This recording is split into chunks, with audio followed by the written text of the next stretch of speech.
Ladies and gentlemen, Binnall of America!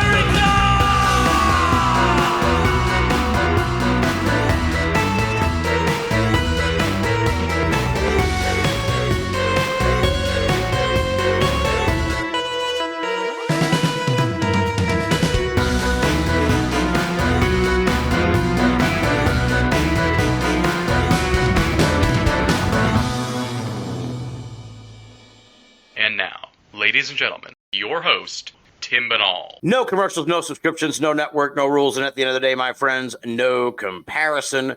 Welcome back to another edition of BOA The Revival. And we're going to do something a little different here, because generally when we do a deep dive into a topic, we kind of like swim away for a while and then maybe revisit it later. But we're going to get right back into the DB Cooper mystery on tonight's program, because as many of you may recall, when we dropped the Revival Return episode of the Star of September, we kicked things off with Darren Schaefer, the host of the fantastic podcast DB Cooper Vortex, or the Cooper Vortex, one or the other. You know, who knows? It's all the same to me. And we got such great feedback on that episode. And one of the people that reached out to us is tonight's guest, Pat Boland. And she was like, hey, how would you like to have a woman's perspective on this legendary case? And I was like, absolutely, let's do it.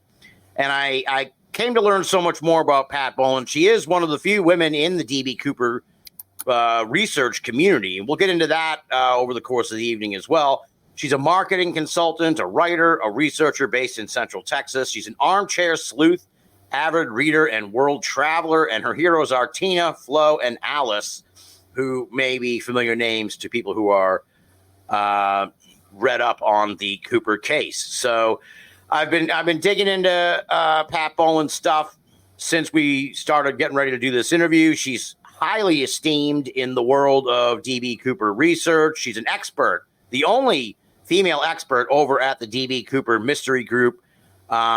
And well, we'll ask about this, but she posted back in April that she was dipping out of DB Cooper research, and the response, there was heartbreak in the Facebook group, because that's how highly respected and beloved she is among the Cooper heads.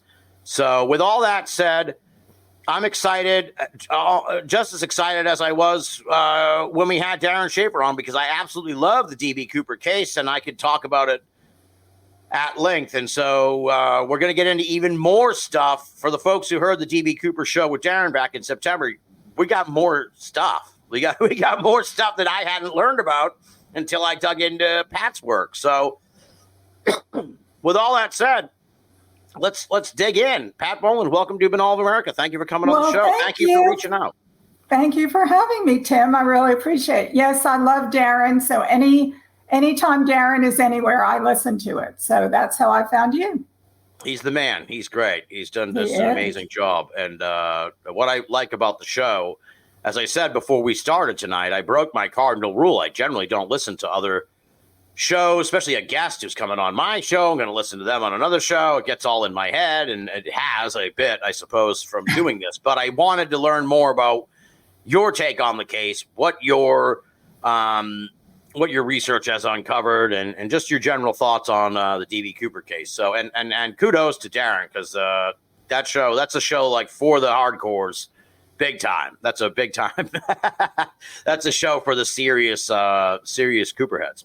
Well, it is. He's had, I don't even remember. He's done so many episodes. I don't even remember how many he's up to right now, but he has such a wide variety of guests, and some of them are super serious, and some of them are, to be honest, are a little bit like way out there, like their theories don't even make sense. But he's perfectly polite, accepting, asks them questions, and lets them talk about what they want to. You never know. You get like a little bit of snippet of a spark of something, no matter who you listen to. But he definitely has had, I would say, the heavy hitters in this case, although he hasn't had any of the crew members, 5 of whom are still alive, thankfully. But he said that's really not an interest of his. He wants to talk to all of us who are kind of a little bit crazy, I think. Well, to that end, as we start every Binnall of America show with a new guest. Give us the bio, the background. Who is Pat Boland? How did you get pulled into the Cooper Vortex, as they call it? Okay, well, I'm old enough to remember 1971, so I might be your first guest on Social Security. I don't know if that's the case, but I very much remember the era of all the hijackings. I don't think people, if you're a younger person, which you probably are, how many, like every week a plane was being hijacked. Nobody was jumping out of them, but the planes were typically very young men, Cuban revolutionary types, and they were hijacking the planes to Cuba. In fact, it was happening so often it became almost kind of a running joke on late night television.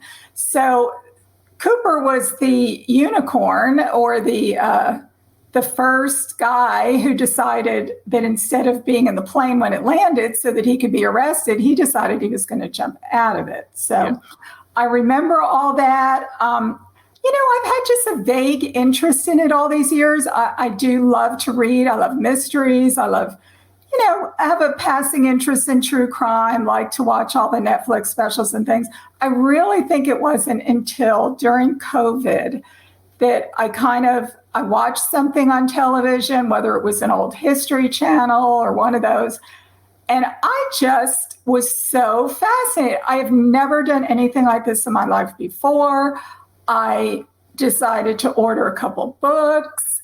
Next thing I knew, I was on, the mystery group Facebook page. And it was just like, it's become literally like my full-time job. Again, I've never done anything like this before. I don't have an obsessive personality, I don't think, but I am totally obsessed with figuring out who D.B. Cooper was. And what do you think fuels that obsession?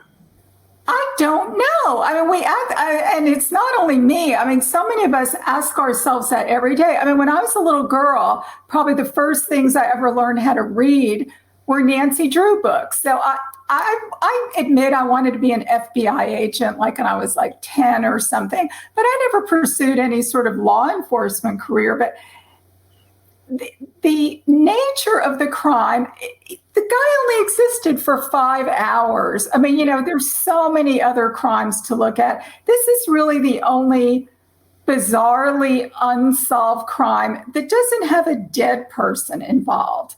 So I think that's maybe part of the appeal. I know there's a huge Zodiac community and a lot of people, obviously Jack the Ripper. I mean, think about all the different crimes that people follow.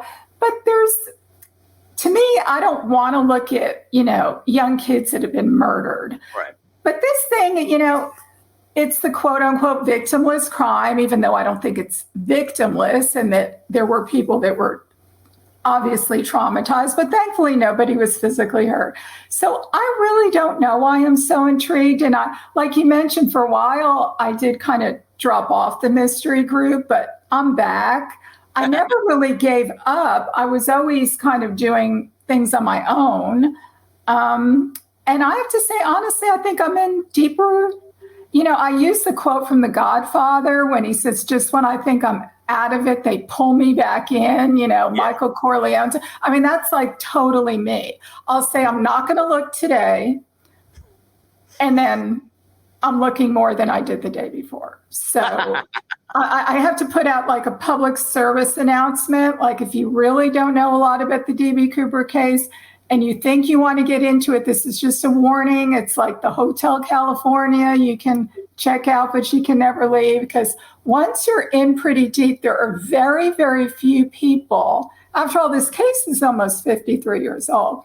There's very few people who have been in it really, really deep who completely cut off and just never did anything again. That's a very small handful of people, which is strange. Yeah. It is odd in a sense. Although coming from the world of the paranormal and the true crime, I've seen, people get there's many vortexes, believe it or not just the DB Cooper. There are many vortexes out there for people to get obsessed with. Now I'm gonna preface this for the folks listening. We're not going to do the thumbnail on the DB Cooper case. Go back and listen to the Darren Schaefer episode. That's where we walk you through what happened in November of 1971. You ought to know the basics of it. It was a legendary skyjacking, mysterious individual, DB Cooper. He hijacks the plane, gets $200,000 in the process, parachutes out, vanishes into the history books, essentially. That's the super short version of it. You should know the story by now, and we're going to rely on you to know that as we go forward. So, because I hate to revisit old ground where it's like, well, let's catch everybody up. So we did the catch up back in September. So we're going to move forward and dig deeper now into the DB Cooper case here with Pat. So Okay. one of the things, and I hope you don't mind, but like, who wants to? No, I mean, who Cooper- wants to tell the story again for the? It's like the Spider-Man origin Cooper story. only Everybody existed knows for 5 hours. So, I mean, read the Wikipedia. You can figure it all out in just a couple of sentences. So Exactly. but it's much more complicated than that. I mean, yes, he only existed for 5 hours, but there are so many rabbit holes that, hop in pick one, hop in, and we might not see you for a while. So, yes, Yeah. I think pretty much, well, at least in my age group, I mean, if I tell people I'm into DB Cooper, they'll go, oh, yeah, that was that guy who jumped out of a plane. I mean, everybody kind of remembers it. It's kind of like Jimmy Hoffa or Amelia Earhart or something. Right. Now, what I thought was interesting, having heard you on Cooper Vortex, you were talking about that there was a lot of new information I hadn't learned from until I heard this show. And I'm going to bring up a lot of this stuff with you tonight. And I already kind of gave you a heads up about that. So one of the things I actually didn't mention, because it popped into my head as you were talking, was that you mentioned that this was, so there were these hijackings happening all the time. So to make a sort of, it's not necessarily an apples to apples comparison, but I'm imagining it was kind of like the car chases out in California, how there's like all happening all the time. They break in, they show it. You said there were people in 71 at the time of the skyjacking who were actually like looking up for the plane because it was known at the time that this skyjacking was happening to the public. And so they were like, oh, hey, let's go outside and look up because some guy hijacked a plane tonight. Well, that is true. I was having a hard time believing that, but that is true. And let's keep in mind that this hijacking was the day before Thanksgiving. And it was happening in the evening. So people are home, they're with family, they're getting ready for the holiday. Yes, they were, once the plane was hijacked, the media picked up on this immediately. And allegedly, supposedly, this is true. It's really not supposedly. They were broadcasting live on television and saying, the plane was hijacked, it left Seattle, it's now over, your little small town or your area of town. And so I actually spoke with one of the gentlemen, and he told me he and his family were watching television and they all ran outside and they saw the plane. Now, most people would say, well, you saw another plane or you saw whatever. But this gentleman was a Vietnam vet. He had been on an aircraft carrier. He said, I know airplanes, okay? So I don't know. That is very strange. The people, and then of course, once everybody found out that he jumped and he had $200,000 with him, well, of course, everybody and their brother was running around of course, they didn't know where he jumped, but the approximate area was jumping around, not only trying to find him, but looking for the money. So this was like almost like a circus for quite a while, talking to people who lived in that area during that time. This was like crazy stuff. Of course, they never found anything. Yeah. I mean, he was just gone. Right. Which makes the disappearance all the more confounding because not only do you have the FBI looking for him, but you've got the public looking for him as well. So you would think, because the debate in some circles is, oh, he never survived, he didn't make it. It's like, look, if he didn't make it, with all those people looking, the authorities and the public, they would have found him. They would have found something. They would have found the money, the parachute, a body, something. Like, he clearly had to have made it to the ground, in my opinion, and gotten out of there. That's just because otherwise I feel like something would have been found. Well, and in the days especially afterwards. the parachutes. I mean, those, they last forever. They've got metal and, obviously he could be a skeleton, but you would find a parachute. And it's been 53 years. So people are still out there. There's hunters. He was pretty close to the city lights of Vancouver. So it's not like he was, in the Amazon. People are acting like, oh, this was all wooded. And then this was not the Amazon jungle or anything. Yeah. Yes, there were forests and there, but a lot of it was open farmland and a lot of it was homes. It was people that lived there. So, yeah. And again, I don't think people realize, because I've never jumped out of a plane. I don't know if you have, but it seems awfully scary. But the actual rate of survival is so high, even in wartime. Skydiving is a very safe sport. That seems counterintuitive, but it is. So if he was able to pull the ripcord, which there's no reason to think why he wouldn't, because Cooper seemed to know a whole lot about parachutes. I don't think this was his first rodeo by any stretch. So why wouldn't he have pulled, if he pulled the cord, he got to the ground. Now that doesn't mean he wasn't injured in some way, who knows, could have broken his leg or done something, because it was at night and night jumps are much scarier for obvious reasons. But there's every reason to believe that he did survive. And like you say, the fact that there is no evidence, although there is some evidence, because 8 years later, a little boy found $6,000 on the beach of the Columbia River. Mm-hmm. And of course, all the serial numbers had been recorded of the ransom money. And that is very curious, because the money was found in an area that was not on the FBI Air Force generated flight path. No. So there's a whole lot of speculation on how that money could have gotten there. And honestly, none of the scenarios really make any sense.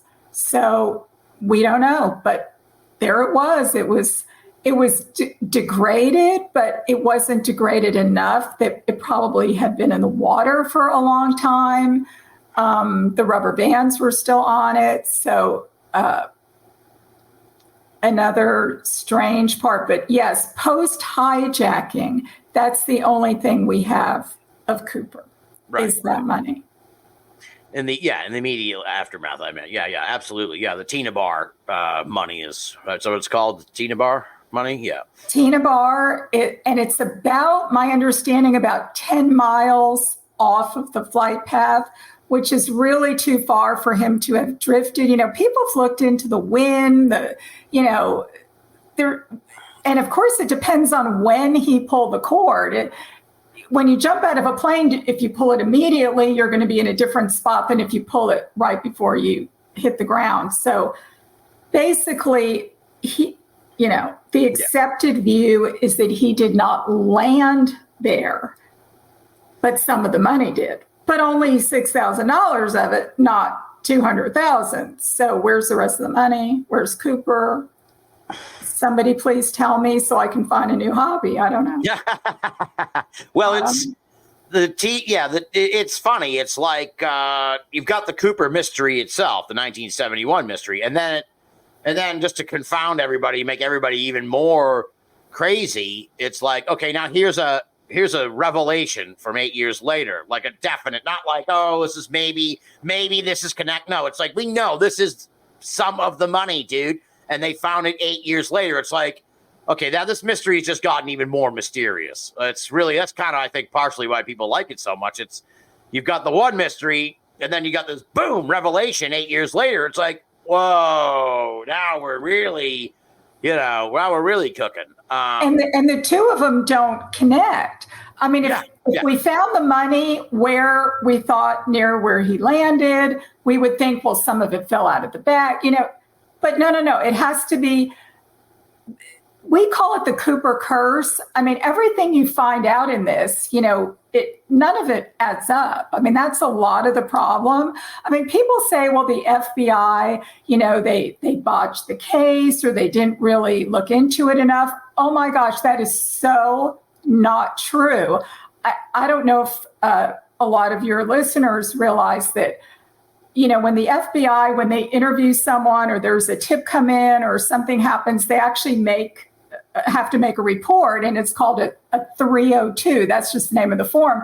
Well, a number of years ago, someone actually sued the FBI to have all these 302s released to the public. So a batch of them is released every single month. Now, we don't have all of them yet, but there's tens of thousands of pages. Oh, wow. And if you would read them, you would go cross-eyed because like the drop that just happened 2 days ago. I mean, there's just lists of men's names, the tips that were called in, and then they had to go find one of the witnesses and find a picture and show them the picture. I mean, they put so much effort into this till finally by 2016, which of course is 45 years later, they said, look, we're done. I mean, the case is still open, but they're not actively investigating it. Yeah. If you find a $20 bill or you find the parachute, they'll be more than happy to talk to you. But if you just have some goofy tip that you think you figured out who it is, they really don't want to hear from you anymore. And we can understand why. They put a lot of the manpower invested in this is amazing, how much time and effort they put in. Yeah. And with no result. We're not any closer today to solving it than we were on November 24th, 1971. I feel like we've made absolutely no progress, and that is so discouraging. Yeah, I mean, it's quite the challenge. Like I was saying to Darren, and you posted in the mystery group about this, in a sense. You said you absolutely cannot understand this case without examining it within the 1971 era framework, which is really, really important to remember, because a lot of people sort of look at this stuff through the prism of 2024. It's like, nah, man, there were no cameras everywhere. There were like no cameras anywhere. There was no security. I mean, you went up. Get out of the list. They didn't take any, the evidence. Like it drives me bonkers that they lost the cigarette butts. Like, come on. Well, they didn't lose them though. I mean, dispose of them or something. For anybody who doesn't know, when Cooper was on the plane, he actually smoked 7 cigarettes. The 8th cigarette butt he actually gave to one of the stewardesses, and she actually had quit smoking, but decided it was a good time to start smoking again. So she smoked the 8. Well, he left the butts on the plane, which the FBI, again, pre-DNA, of course, they couldn't get any fingerprints or anything of use, so they destroyed them. They did not lose them. Now, what they have lost, there was a hair that was found on the headrest. And what they were using it at the time was to actually, if they had a suspect, they were actually comparing the hair to the suspect. I'm not sure what the methodology was back then, but that's what they were doing. Well, they put the hair inside of one of those little slides, you see kind of on CSI or whatever. And it's been sitting somewhere all these years. And I know someone recently filed a Freedom of Information Act request for it. And they just came back and said they don't know where it is. There's no record it was ever destroyed. They just can't find it. Now, Darren said something on your show which is not exactly correct. He said that there would probably be glue on the hair that would have destroyed any DNA because of being in that slide for so long. That is actually not true, because I've spoken with a DNA expert who's a forensic genetic genealogist. And she said now that science is so advanced that even if it had glue or, mousse or hairspray or whatever all over the hair, they can get DNA from inside of the hair shaft. That makes sense, yeah. So she said, if you bring me the hair, she can tell you who D.B. Cooper is. The problem is, of course, we don't have the hair. There were also several other things he interacted with on the plane. He had a bourbon and 7-Up, which he drank out of a cup and then spilled on the floor. Well, where's the cup? He paid for his ticket with a $20 bill. He paid for the drink with a $20 bill. $20 bill back then is like over $100 bill today. A drink on the plane was $1. He gave her a $20 bill. There could not have been a lot of $20 bills in her little money pouch. Where is all that evidence? Who knows? Yeah. I mean, the headrest itself, think about him sitting for all those hours with his head pressed against it. It's all gone. Yeah. There's very few fingerprints, and the ones they have are partial prints. I mean, most people think he probably obscured his fingerprints in some way with, back then, if you watched Mission Impossible or any of those shows, people would put glue, like super glue or whatever on their fingertips so they wouldn't have any fingerprints. So, I mean, there really was evidence. It's just, it's all gone. Right. Other than the parachutes. Yeah. Both. I'm amused because I made the same mistake, I guess, about the cigarette butts, and Darren corrected me too when I say they are lost. I mean, they're gone, but they're lost in the worst way possible. That they were just thrown out. They were lost on purpose. They were just thrown away. And if you talk to any attorney who probably first-year law student would tell you that by destroying evidence. If they had caught Cooper the next month, say in 1972, they catch this guy, the case is being thrown out because the evidence had been destroyed. So that's crazy. Yeah. All the attorney would have to say, well, those cigarette butts would have exonerated my client. And then that's kind of the end of the case. Yeah. So that's very strange that they did destroy those. I'm not saying that there was some big conspiracy with that, although there are plenty of conspiracies to look at on this case, but I don't know where any of this stuff is. It's all gone. Very now, it's disappointing. It's frustrating. It is. Sure. It is really because like you were saying about the hair and cigarette butts, any of that stuff we are with genetic genealogy and all that, we'd know D.B. Cooper now. It'd be over. Totally. This case would be over. Totally.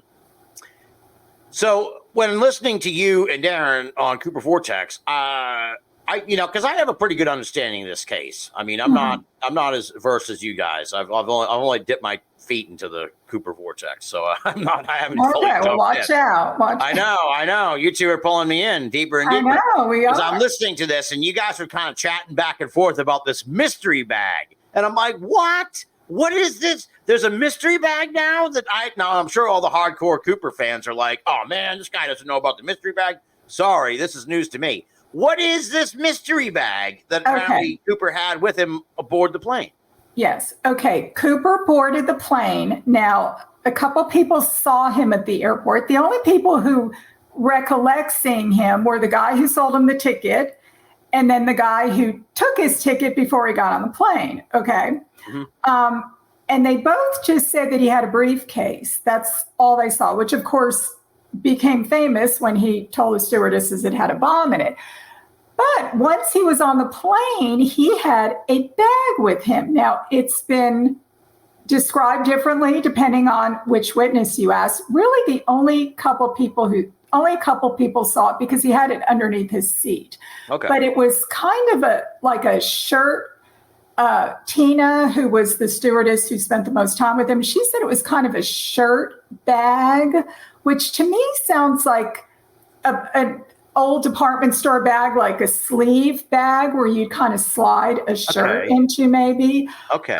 One of the other women who was a passenger, again, the passengers did not know they were being hijacked, which is really important because they didn't have any reason to look at this guy. And a lot of these other hijackings that came after this, where guys did try, actually several of them did jump out of airplanes, they knew they were being hijacked. So they had a reason to be paying attention. Nobody here was paying attention. But one of the witnesses says there's a point in time where Cooper actually goes to the bathroom and he holds his as she described it, his briefcase like a pizza box, which is not the normal way you'd hold a briefcase. And sitting on top of it was a bag, which she kind of described more as like a manila colored with possibly a little bit of a pink tint to it. She thought it might have been canvas. Now, digging through piles of stuff. I'm baffled right now. Yeah. Well, we actually have found back in, the World War II, Korea, Vietnam, that some of the soldiers would actually have a bag that they would carry with their kind of personal belongings in it. It kind of resembles that a little bit, almost like you think about a bag where you put your shaving stuff or whatever, except pretty much the size of a briefcase. Now, what was in that bag? Who knows? Now, Darren had asked me when I was on his show, do you think it was it a gun? Was it goggles, gloves? I said, all those things could have fit in your pocket. If I had a gun on that plane, it's not underneath the seat in a bag. It's in my pocket where I can get to it very quickly if I needed it. Because Cooper was wearing a suit with a raincoat over it. So he would have had a lot of places to be sticking. So it was something bigger than could fit in your pocket. It wasn't a helmet because it wasn't the right size for that. Could it have been a change of clothes, you think? Like a jumpsuit or something? Well, we've talked about that, but right now a lot of people are thinking it could have been a radio. Yeah. Now, because really back then there actually were radios, some sort of handheld type radios that had a pretty good radius. Of course, if you're talking radios, you're talking there's somebody on the other end of the radio. So then you're bringing in an accomplice, which to me, I'm not 100% there's an accomplice, but I think there's a very good chance that there was. So it could have been a radio. Yeah, it could have been some kind of a change of clothes. We don't know. There's no answer. It was not a particularly thick bag. So if it was a change of clothes, it wasn't like a heavy jacket or anything like that. Very mysterious, but it did exist because we do have a couple witnesses who definitely saw it. So we call it the mystery bag because guess what? It's a mystery. So see, I had never heard of this. This is a big thing, in my view, to have with him on the, not like physically big. And also, as I said, kind of baffling because bag can encompass so many things. I've got a bag here. I'm looking at this. This is like a little gift bag, folks. We're talking it was more of a sort of a luggagey bag. No, not at all. I mean, I would say it was almost like a bag you'd get, like you say, in a department store or something where they would, when she's saying a shirt bag, I'm picturing, when you buy men's dress shirts, they're already folded and they're in plastic. That's how I'm picturing it, that kind of a shirt bag. So it would be about, a briefcase, how this was as described as a cheap briefcase. So I'm assuming it wasn't anything more, looking like any sort of luggage. It was just kind of a cheap plasticky. I have such an image in my head because I remember even when I was a kid, some of the boys would bring, we didn't call them really backpacks back then, but some of the boys would bring actually like these little briefcase. They were kind of plasticky looking, cheap, but you kind of acted cool if you had a briefcase. So that's kind of how I'm picturing it. But the way that because two of the stewardesses actually saw the bomb. I mean, he opened up the briefcase to say, hey, I've got a bomb. And they said it really only took up like half of the briefcase. So some of us have theorized that possibly that bag was in the briefcase when he boarded the plane, which is why nobody really saw it until later on when he may have taken it out and stuck it under his seat. But of course, the bag was gone with him. I mean, he didn't leave it on the plane. So whatever was in the bag, nobody saw him use anything in the bag while he was on the plane, even though the last 20 minutes or so he was by himself before he jumped. So did he pull something out of there? Was it something, people have said it was, food or, all sorts of, I find that silly that he'd bring, Yeah. snacks with him for later. I mean, that didn't seem like a high priority if you're going to hijack a plane, but that's just me. So that's like I said, it's confounding, especially because bag can encompass so many things. I would love, and maybe someone in the Cooper community has done this, but I would love to see, I guess you can only rely on the witness testimony, but I would love to see someone at least try to draw what this bag might have looked like, because it's just so hard for me to wrap my mind around this bag. And the word bag is, there's so many different kinds of bags.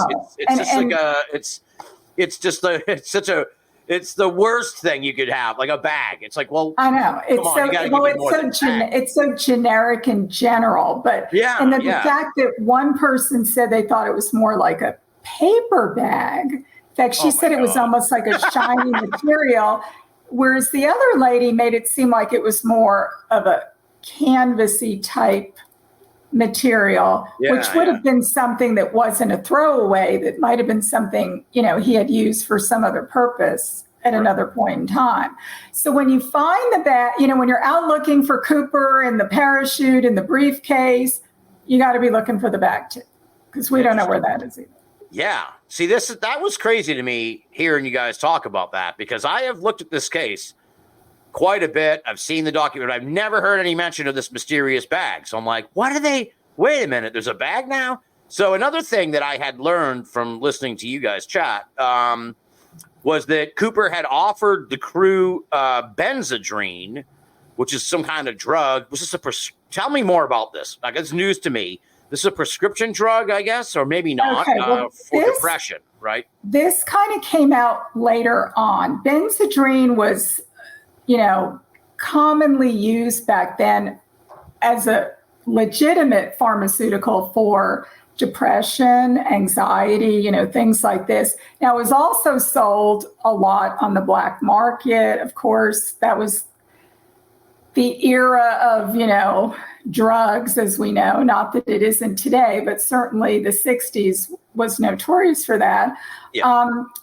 And then it became like what do they call it? Like a class 1 narcotic or something. I mean, it was later on was really not being prescribed very much because people were abusing it. But this didn't come out until later when the co-pilot was interviewed, that he said that Tina, who was the stewardess who sat with him all the time on the plane, that she had said, we're really tired. I mean, this was the end of, there were several legs to this flight. I don't think people realized that these crew had been on the flight all day. They were pretty worn out. So Cooper said, well, don't worry. I have some Benzedrine, which are, commonly known as bennies. That was kind of the 60s lingo, but, bennies. He said, I have some Benzedrine, to keep you awake, because it was a stimulant. Of course, she refused. But my understanding is in wartime, Benzedrine was literally given to soldiers by the Army to stay awake. And pilots, now, of course, they weren't supposed to be doing this, but I also understand that a lot of pilots would take it to stay awake. So that's kind of if Cooper had a prescription for this, well, that tells us something about him. If he bought it on the black market, from your neighborhood pusher, well, that kind of tells you something else about him, I think. Of course, we don't know which one. We can only speculate. One would imagine that the FBI, that's the kind of thing one would hope, that they were like, okay, I don't know, maybe they couldn't have found that out because of HIPAA. I don't know if that was around back then. No, maybe, and they couldn't just go, hey, everybody who has a Benzedrine prescription, we need that. I think it was kind of like Valium or something. I mean, it was sort of everywhere. It was also used for some other things, like odd things like narcolepsy. But I'm just going to assume that Cooper didn't suffer from narcolepsy, because that's probably not a good thing to be deciding to hijack a plane and jump out of it. But it did have some other, medicinal purposes. But obviously, he brought it to stay awake for himself. And Cooper was, he was kind of, I totally think Cooper is a horrible criminal. I don't find anything about him appealing in any way. But one funny thing he did is he ordered meals for the crew when they had landed in Seattle. I guess he was afraid that they were going to be hungry. So I always found that to be so strange. Like, you're threatening to kill everyone, but you want to make sure that they're well fed. Of course, they didn't eat any of the meals, but they were on the plane when it landed in Reno. Yeah, he's a very interesting character. And I think what is captivating about the case also is that, we can only work with what he gives us as far as clues. We have to kind of go on the things he said, his behavior. Really, that's like it. And his appearance.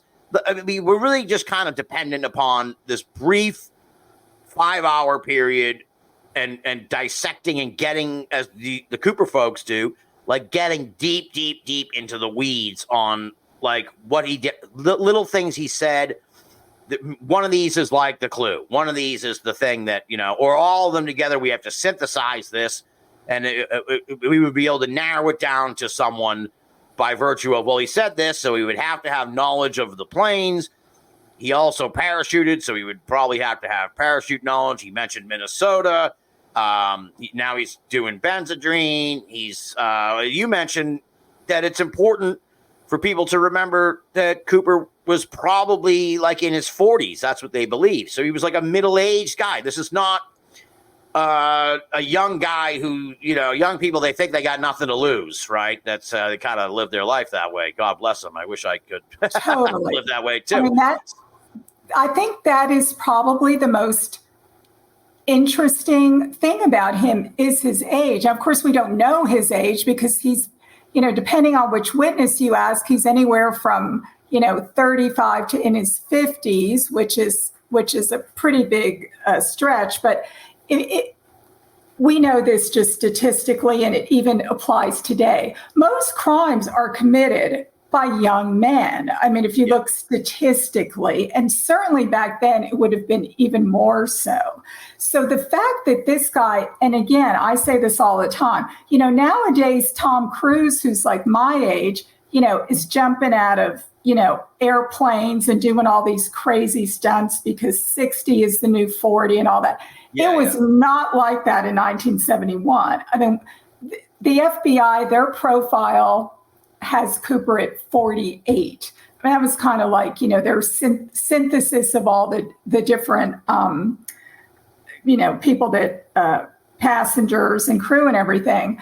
But, for someone, when you were 48 back then, you were pretty old. You were past middle age. People back then, they collected Social Security for a week and then they died. I mean, that was just the era. I mean, chances are being, if he was in his 40s, which I think he was, he was probably served World War II, Korea. I mean, he would have been in that era.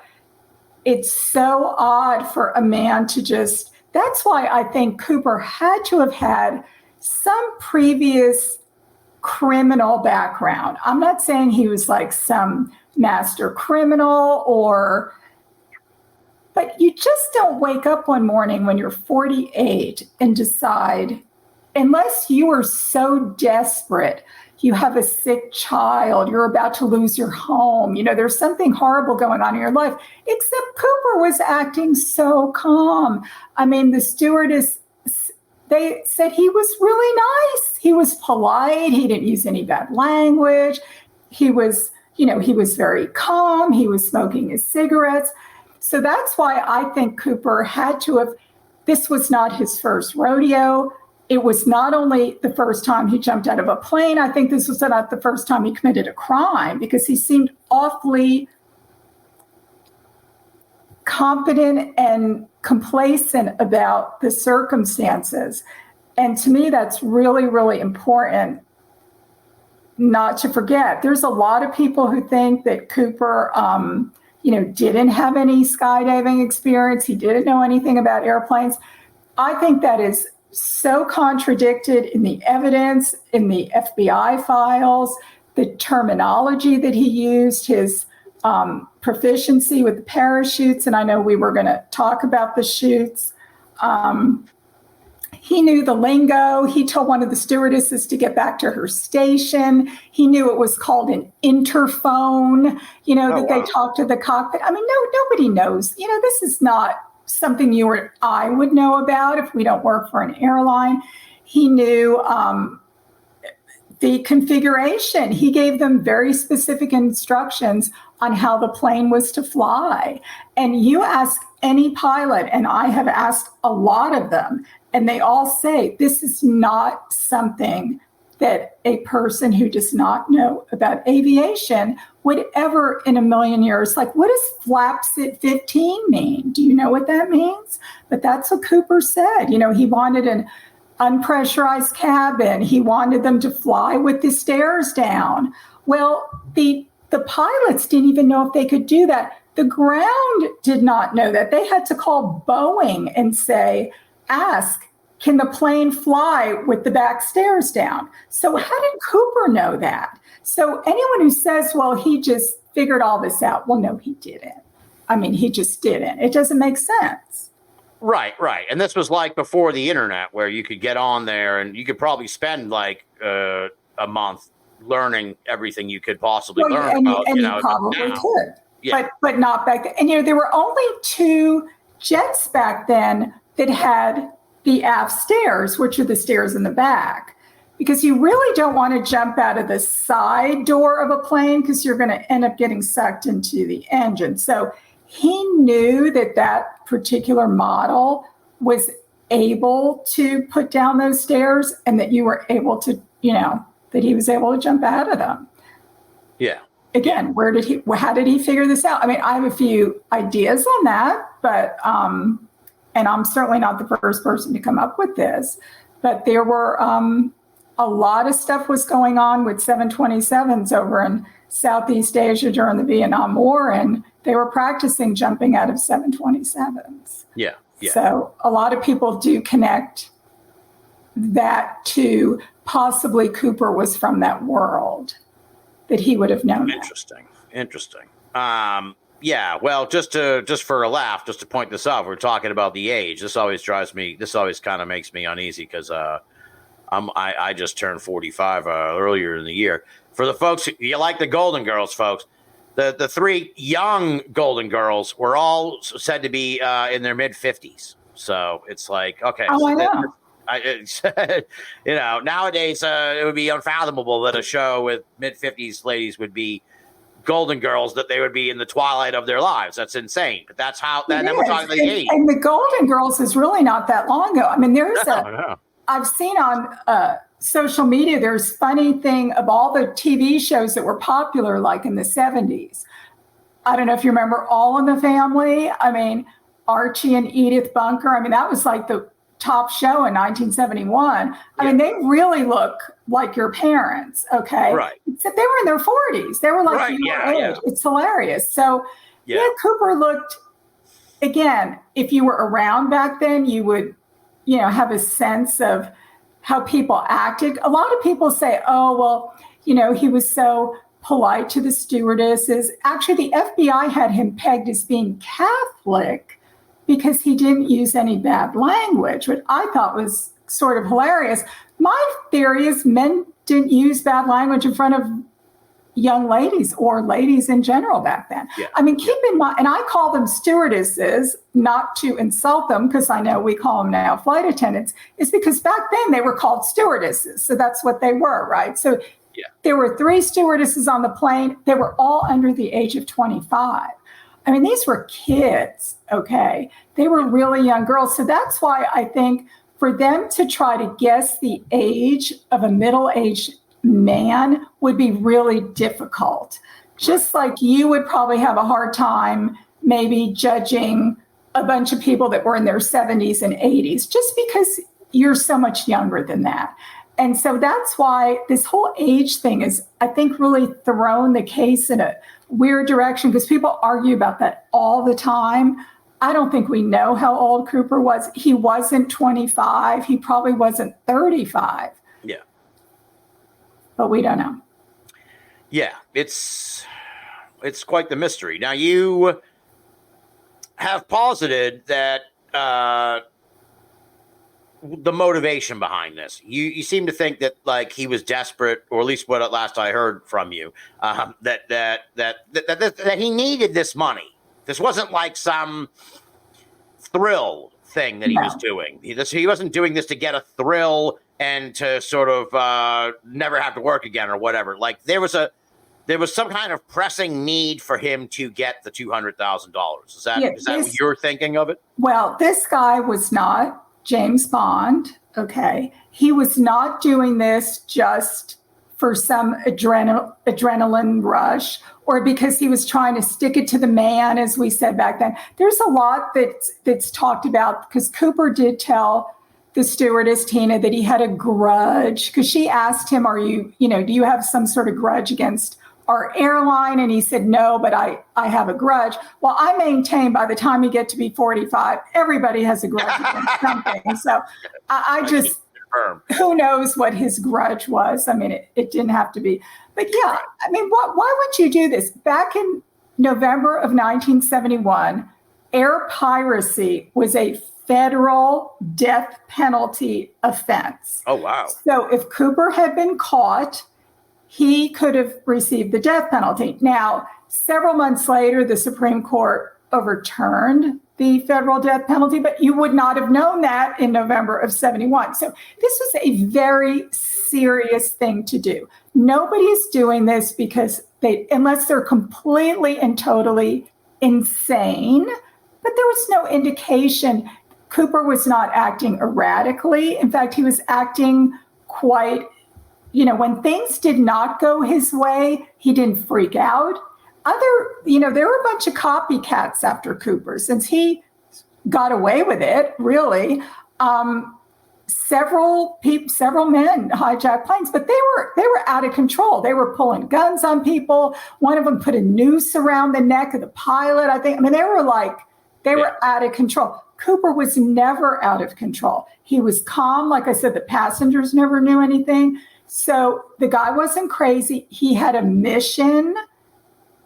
He was going to get on that plane. He was going to get his money. He was going to jump out. And that is exactly what he did. Yeah. So I don't think, to me, what's the motive? When you go rob a bank, what's your motive? It's to get the money, right? Right. Yeah. And my thinking here is that some circumstances led to him having to get this money.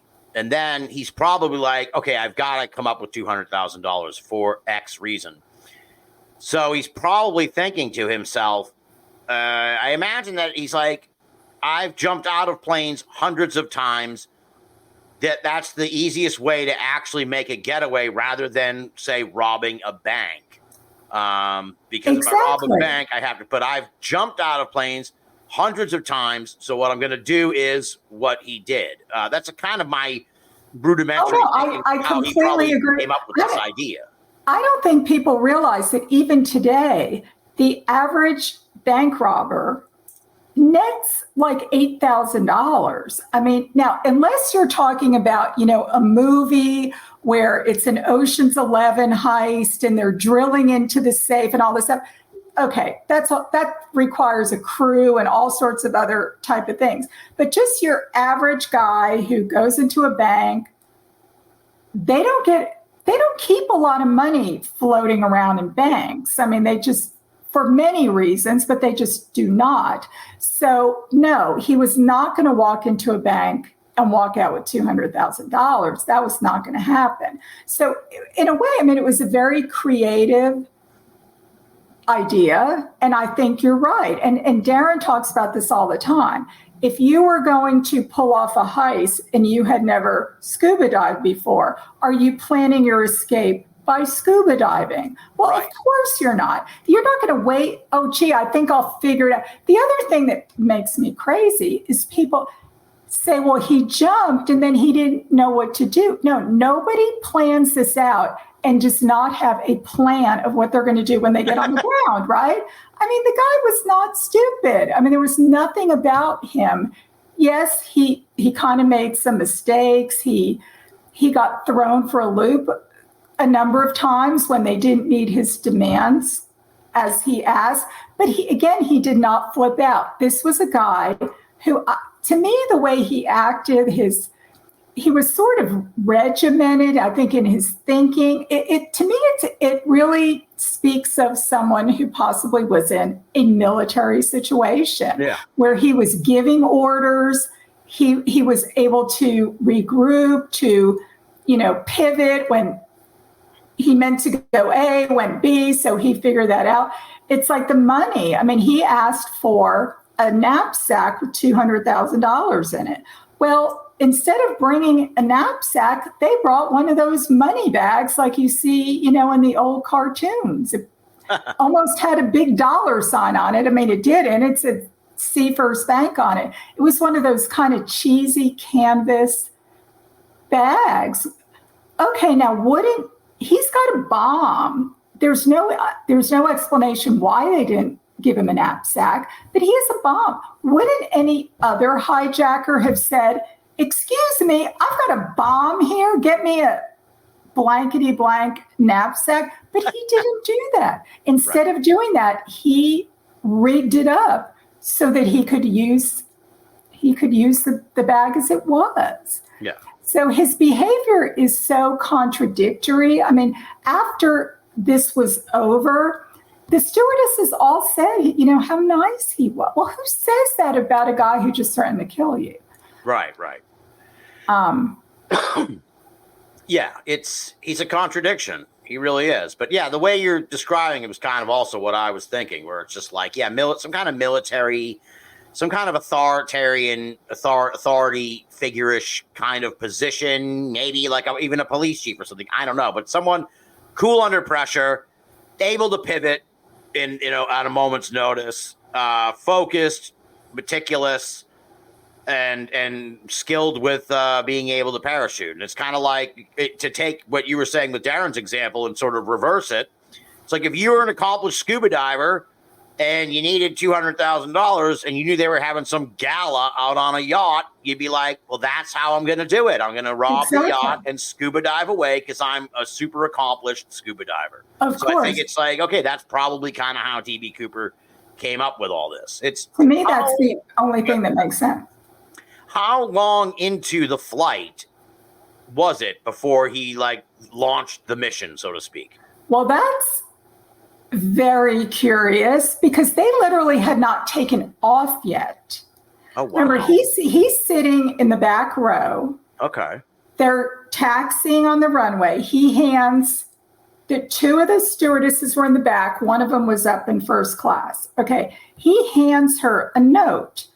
Well, she sticks it in her purse because she thinks it's just some middle-aged businessman who's, slipping her his phone number or whatever. Right. So she doesn't pay attention to it. So he launched this immediately. Now, keep in mind, this was a very short flight, from Portland to Seattle. So he didn't have a lot of time, but the fact that they hadn't even taken off yet is strange to me because I don't know if there would have been an opportunity actually to have aborted the flight. That I've kind of gotten mixed signals on that. I actually talked to a stewardess who worked for Northwest in 1971, and she felt like they could have alerted the pilot so that they would have been able. But again, she's not a pilot. So anyway, it happened virtually immediately. He turned around and said to her, Miss, you need to read that note. And then, of course, when she opens up the note, she almost faints, So that's how the whole thing. Interesting. Okay. Yeah. Got started. Yeah. That's what I was wondering. Like if I assumed that he waited at least until they were in the air. That's even more gutsy. Brazen, audacious. We don't want to put him over too much, but yeah, it's really kind of wild that because you would think there would be a high possibility that they'd be like, okay, dude, we're not even taking this plane off, man. We've got a on the ground hostage situation. And then at that point, they're like, well, what are you going to do? You know, it's kind of. That's a whole other mess right there. And he didn't know. Now, the first stewardess who got the note, she kind of panicked, which why wouldn't she have panicked? Right. And this was Flo? Flo. And so she sort of ended up, Tina kind of took over. And Tina was the youngest. I think she was 21 or 22. And she was the newest person. She'd only been barely out of high school, right? So she was the one who ended up being the hostage with him. But yes, how did he know that Flo wasn't going to start screaming, that she wasn't going to faint, that she, and then one of the passengers got up and could have, knocked him out. I mean, how did he not think about all this? Yeah. I tend to think that because he spilled his drink. They were serving drinks before they actually took off. So he ordered a bourbon and 7-Up, which to me is a very strange drink, which to me says that that's a well drink. There's no indication that he asked for Maker's Mark or whatever. So I think this was a guy who wasn't used to drinking premium liquor. I think he was used to going in a bar and just, whatever they had there. Right. So, he knocked the drink over. And so he did get the attention of a very young, very big guy who was a college student right across from him. So if something, somebody had done something or indicated, oh my gosh, he's got a bomb, screaming, there's a very good chance that one of these guys would have taken him out. Because Cooper, he was a tall man, but from all indications, he was kind of a thin guy. He was not a football player type by any stretch. He was very thin face, thin body. Yeah, he strikes me as kind of like accountant-y, kind of like businessman-y sort of. And yeah, if things could have ggone completely haywire totally before they even took off, which is like and then you have remarkable. an on the ground hostage situation with, the FBI and sharpshooters, and are they going to, who knows what would have happened then? But it didn't. Yeah. And then Dan Cooper is just a footnote in crime history where it's just like, oh yeah, that guy that tried to hijack the plane, and then the lady fainted and everyone freaked out. Yeah, so we never would have heard of him again. There actually was. I mean, we say Cooper was the first. There was actually a guy in Canada who tried to pull this off about 10 days before Cooper did. Oh, wow. He didn't end up jumping because he was mentally ill. And one of the stewards ended up hitting him over the head with an axe that they have on the plane for some reason. So that was a very scary, because he was completely out of control. They ended up stopping in the U.S. somewhere. It was the stewardess ended up getting a medal from Queen Elizabeth for bravery. But that was only about 10 days before. Now, a lot of people think that was Cooper's inspiration. I personally don't think that 10 days was enough for him to cook up this whole plan. And we don't even know that he ever even heard about it. I mean, back then, no 24-hour news, no CNN and Fox and internet, X or whatever. So unless he read it in the morning paper, I have no idea. But I personally don't think that that was his inspiration. I think, like you say, he had done this before, and he's watching the news thinking, these guys are idiots. They're hijacking a plane, but the minute the plane lands, the police are there to arrest them. What if I'm not on the plane? And I've done that before, where I'm not on, I'm jumped out before, and I know about airplanes, and I know about aft stairs and radar and all sorts of other things. And it just kind of all came together for him. Yeah. Now, when we were chatting ahead of time about doing the show tonight, you mentioned Cooper conspiracy theories, including ones that involve murder and cattle mutilation. So, what are these?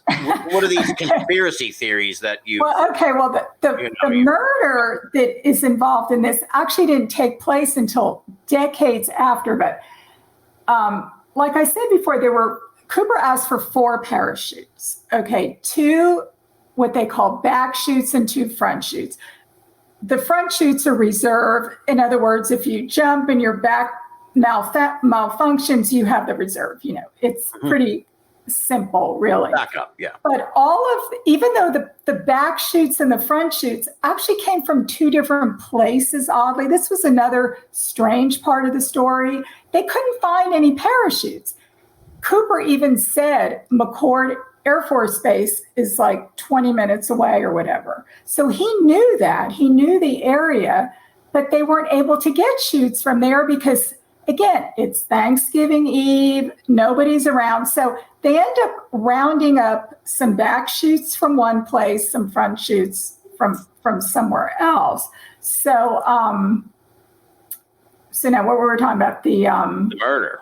The murder. Okay. So the man who actually packed all of the chutes, just by coincidence, even though they came from 2 different places, was a man named Earl Cossey. He really inserted himself in the case after. He gave a lot of misinformation for some unknown reason, even though he was a master parachute rigger, which is a person who, when somebody jumps out of a plane, someone who knows what they're doing has to put the parachute back in the, I are not doing this, right? I mean, this is an important job. He gave a lot of misinformation, which really sent the FBI in sort of all the wrong directions initially. And then later on, he kind of changed his tune. He gave a lot of newspaper interviews and things. But anyway, he just became another footnote in this case until 2013, I believe it was, when he lived. And again, he would have been an older gentleman. I don't remember how old he was, but this was so far after the case. He was in his driveway, I guess, in the middle of the afternoon, and somebody murdered him in his driveway. Never solved. And supposedly this was a really upscale, very nice neighborhood with, pretty low crime rates, certainly not a lot of murders in your driveway. And then just to make it even odder, his wallet was missing, although nothing in the house seemed to have been taken. Someone mailed back his driver's license, I think like a casino card and some other, like a library, not any cash or any credit cards, mailed them back to his next of kin with no note or anything. So, I mean, was this a case of whoever the robber was took the wallet and took out the money and credit cards and tossed it, and then somebody, Good Samaritan, found it and mailed it back? Well, of course that could have happened, but is this connected in any way with the case? Who knows? But it's just another sort of super odd footnote. The cattle mutilations actually took place years later at Tina Bar, where the money was found. If you look on YouTube, there's even some video that was taken of what was going on over there. There's a couple of interviews with people. I don't know. That's just just a weird, another like little weird footnote, but there's so many weird footnotes in this. I mean, why not? There needs to be aliens and UFOs.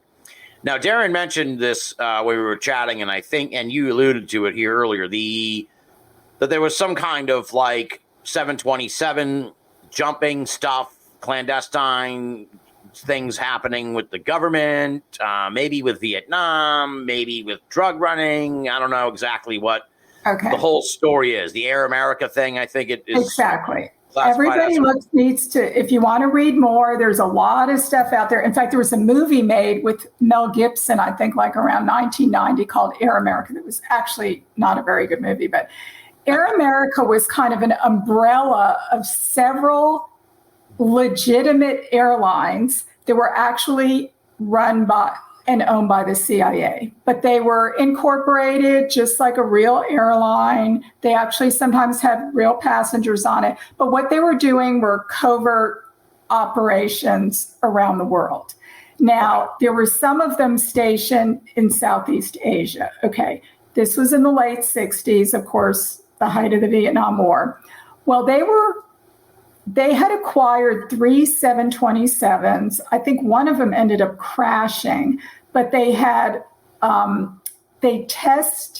tested dropping cargo and personnel out of the aft stairs of 727s in Tak Lee, Thailand, because I guess at the time there was some kind of skirmish with Tibet and China. So the plan was that they were going to drop men surreptitiously into that part of the world, being American guys. So they did a couple of test drops over there. The program ended up getting scuttled for some reason. That's unclear why. How is this connected, aside from the fact that it's a 727 and these guys were jumping out of the back? The configuration that they were using on the planes when they were doing this over in Southeast Asia was exactly what Cooper said. Put the flaps at 15, depressurize the cabin, don't go over 10,000 feet. And then when he wanted to take off with the stairs down, they said they could not do that. He said, don't worry, you can lower them in flight.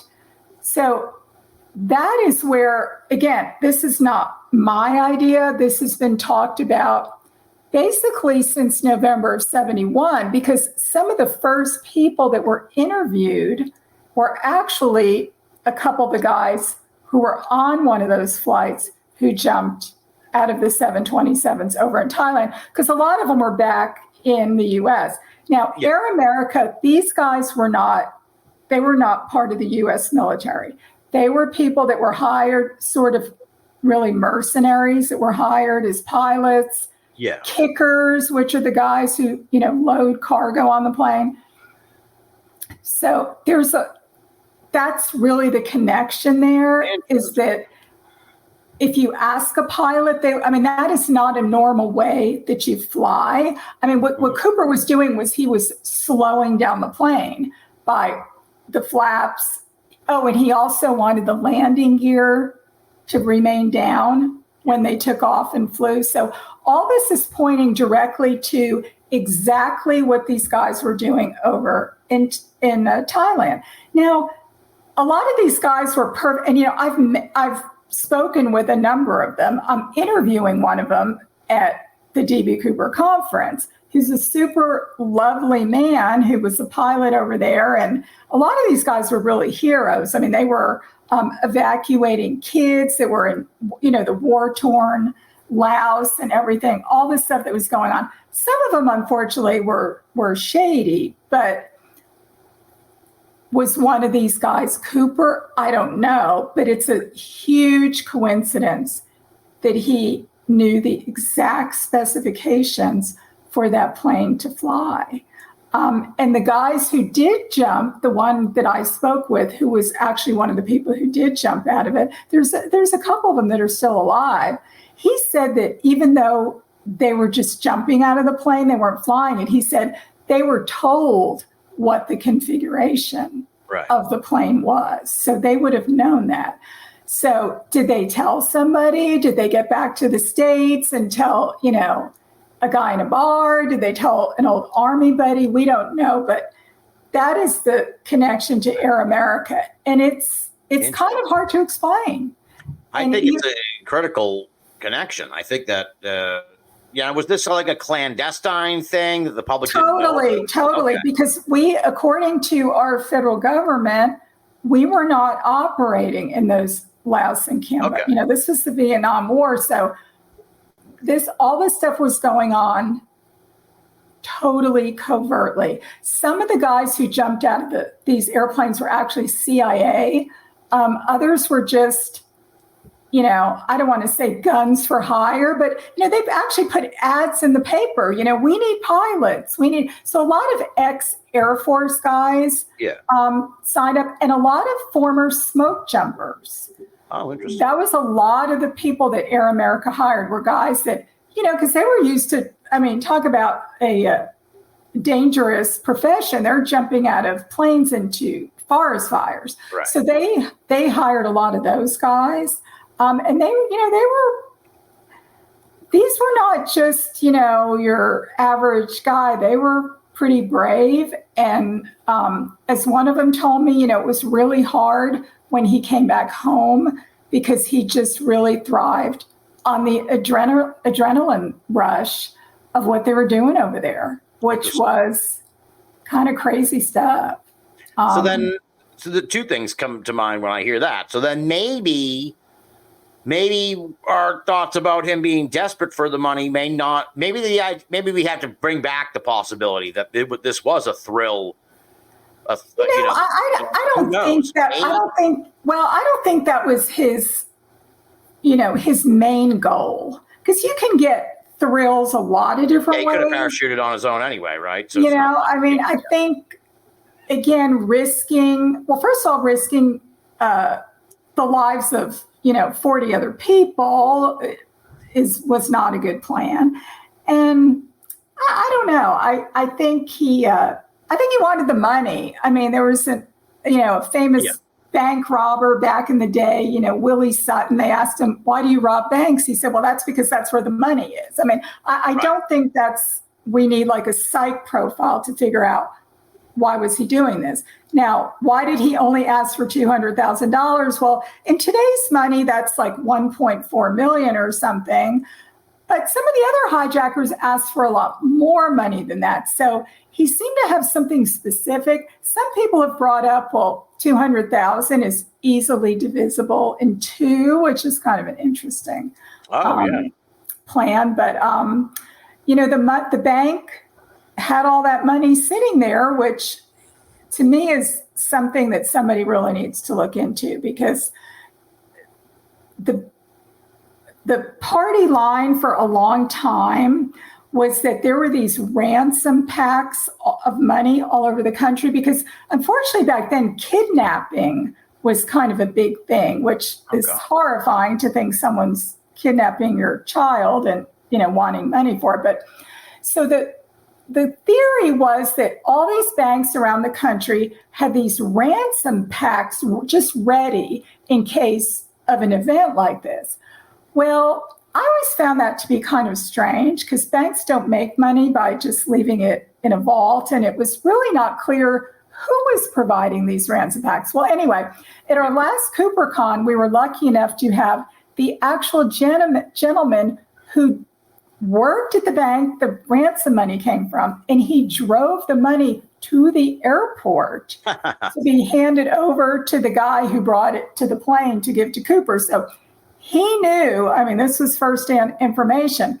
He said, to his knowledge, none of that was true. He said their bank, which was a huge bank, it had many branches up in the Pacific Northwest, they were afraid that one of their employees would be kidnapped during a robbery, which has happened. A guy comes in to rob a bank and he takes a hostage with him as a getaway. So they put aside $250,000 in a separate little vault. All the money, the serial numbers had been recorded, and it was all nicely packaged right there. Well, wasn't that convenient, actually? That it was all ready, and it was almost the same amount that he asked for. Yeah, well, the other thought that came into my head when we were talking about the Air America stuff is, part of me wonders if this was a clandestine thing. Maybe, and who operated the Air America? CIA? Who was running this? The U.S. government, the military? Oh no, it was the CIA. Okay, so yes.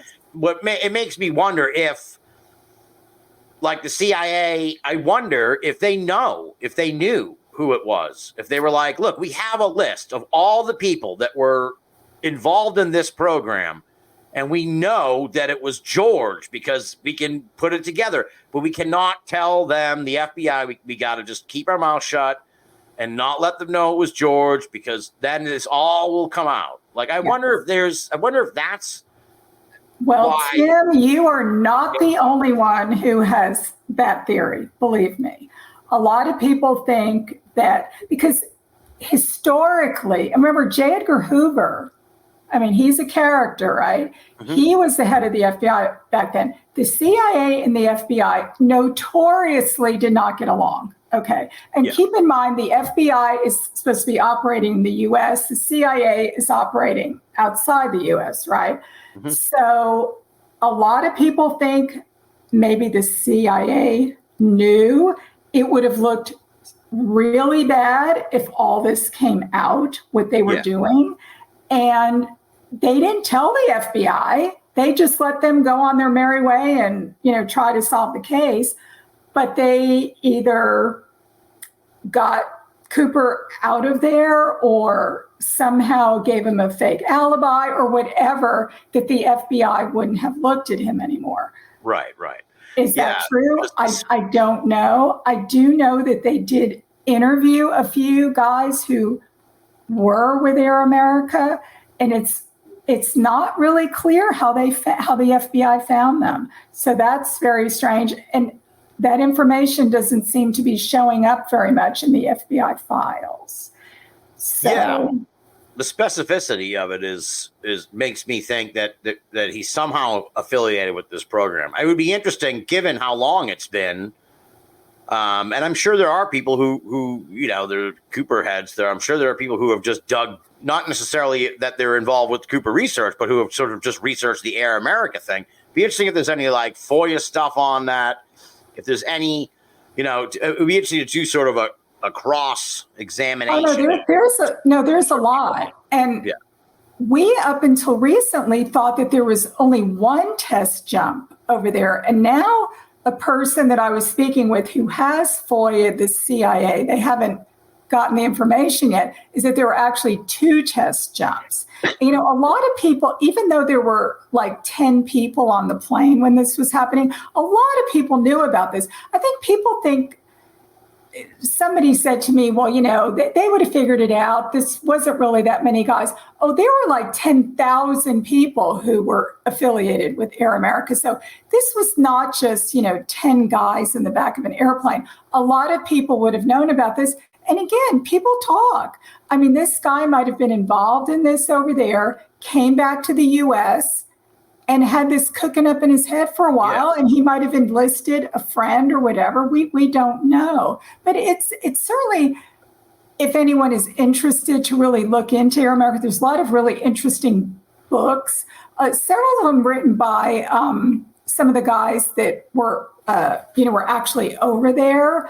So there's a lot of, and there's actually like a whole Air America archive that's in Dallas at the university there. So there's a lot of information that has come out because it's been so many years. But at the time, it honestly, up until a couple of years ago, I never heard of Air America. I never saw the Mel Gibson movie until about 6 months ago.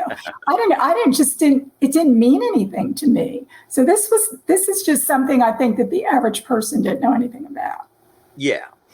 Now, I was sort of giving you a little grief there before we started the show because I was going to put you on the spot here. I gave you a spoiler because when I listened to you on Darren's show, and this was taped last November, so almost a year ago, you said that you think the case will eventually be solved. And then I'm looking at through your posts on the DB Cooper Mystery Group on Facebook, and you had a post 2 weeks ago that you said, we're never going to solve this case, changed my mind. So has your mind changed in the last year that we're never going to solve this case? Or were you just kind of looking for engagement and trying to like get a conversation? Well, part of it was so somebody would convince me. I don't think anybody did, but my feeling is, because somebody said to me the other day, no, we absolutely are never going to solve this case. And I said, okay, then please tell me, what in the world are we doing here? I mean, if there's no payoff, then we are totally crazy, right? I mean, if we really honestly think that there is no solution to the puzzle, well, then we're spinning our wheels, right? I mean, that doesn't mean we are going to solve it, but there has to be some hope, some expectation. So like I told you when I originally had messaged you, I have a plan of how we can solve the case, okay? Yeah. And I think that's the only way we're going to solve the case. Because after 53 years, I don't think we're finding a bunch of $20 bills in somebody's attic.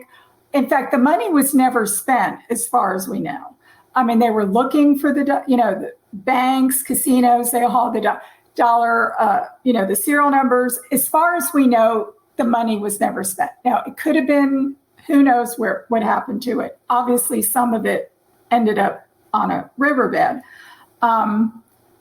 So the only way we're ever going to solve a case in 2024 to everyone's, liking, including the FBI, is with DNA. I mean, that's it. It's DNA or nothing.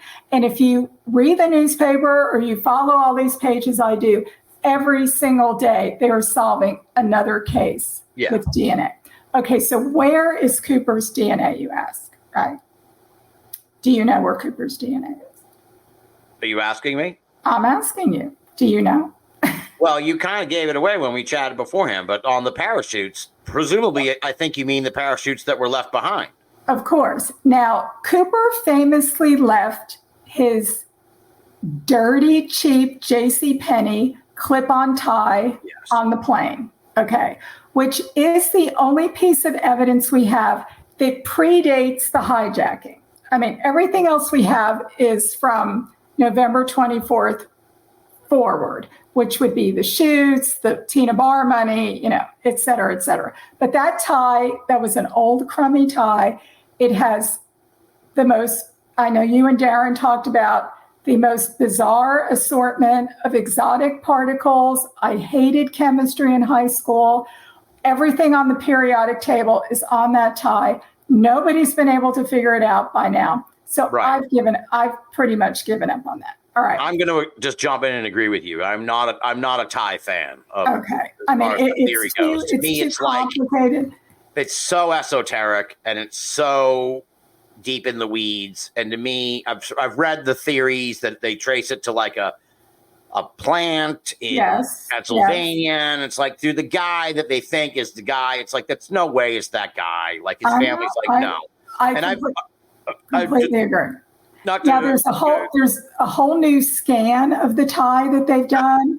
Of course, everything's different than it was before. So I'm just like, the tie's interesting just because it was Cooper's tie. Although even the FBI said at one point they were no longer considering the tie because they didn't know if he had bought it at a thrift shop.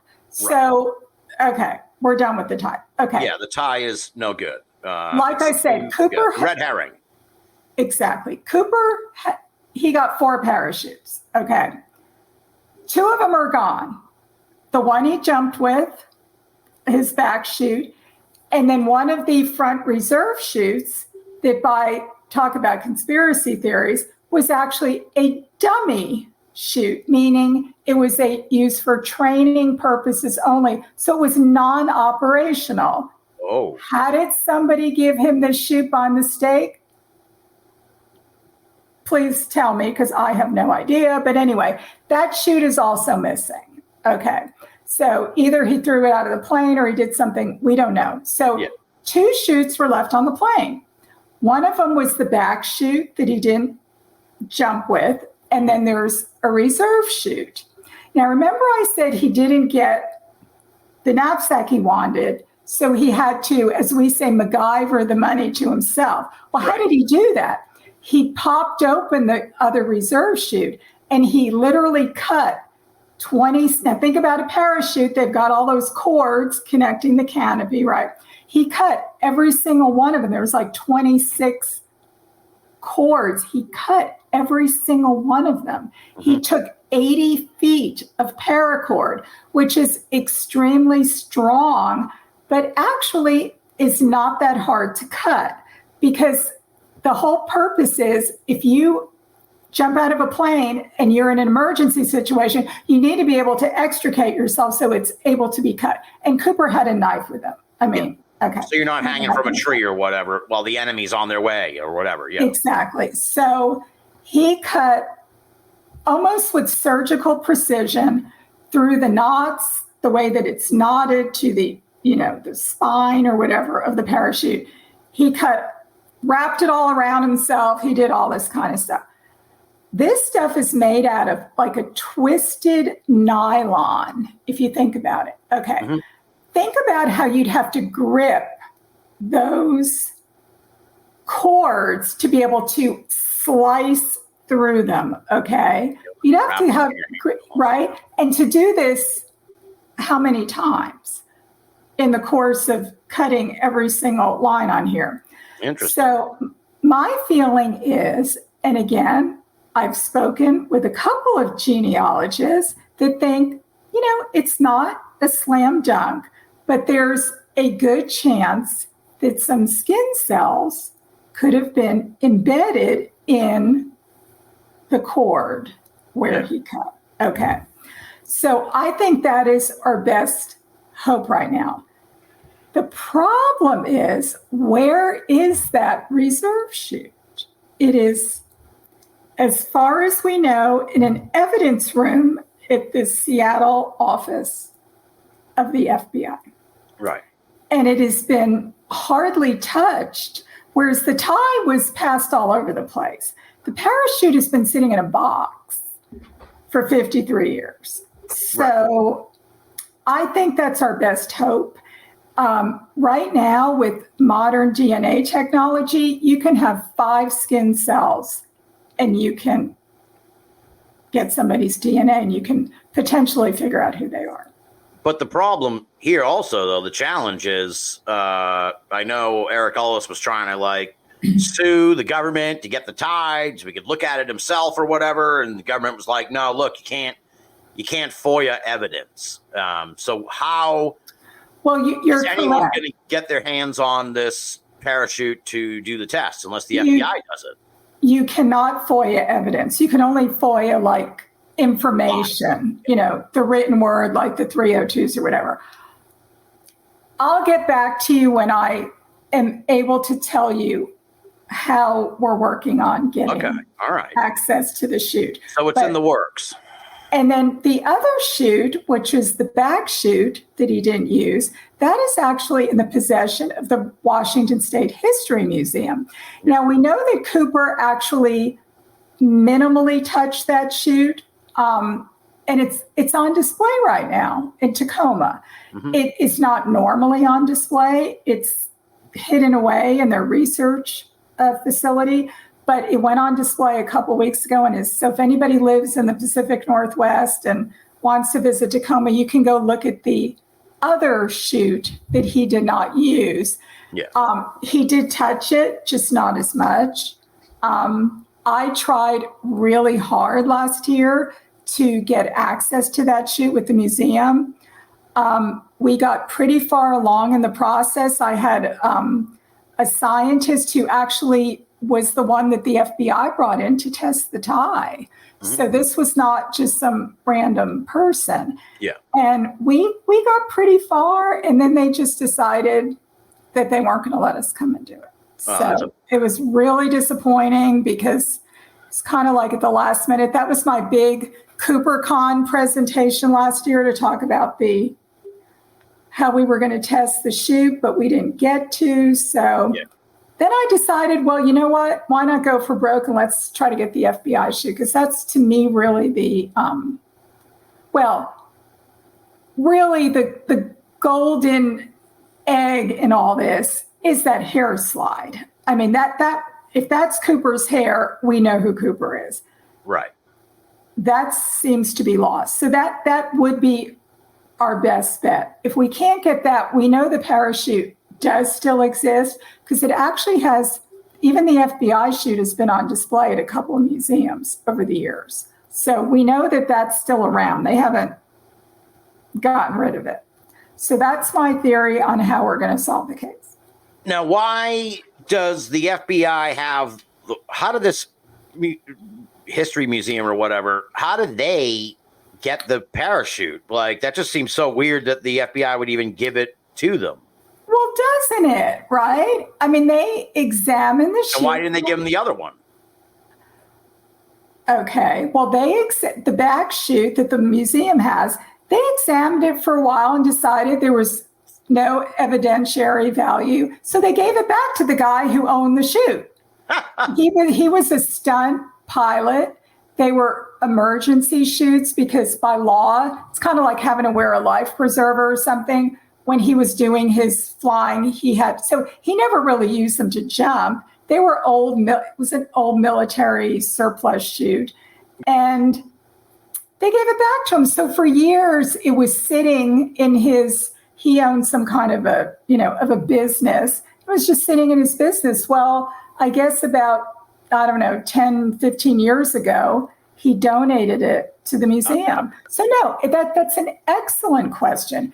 That's my whole point on all this. If this stuff really is evidence in an open investigation, again, an open federal investigation, why in the world is it being given back to the person that they got it from? Yeah. I mean, that doesn't make any sense at all.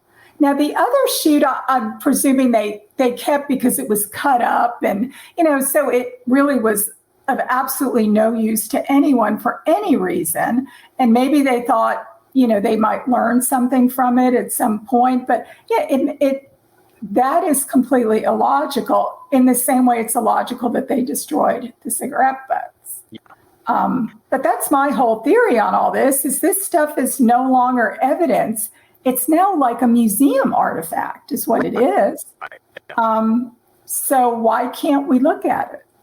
Why can't we bring in a real scientist to examine the evidence? I understand the FBI is really busy and they don't have time. Cooper's dead, no matter if he survived the jump or didn't. I mean, there's no way this guy's still alive.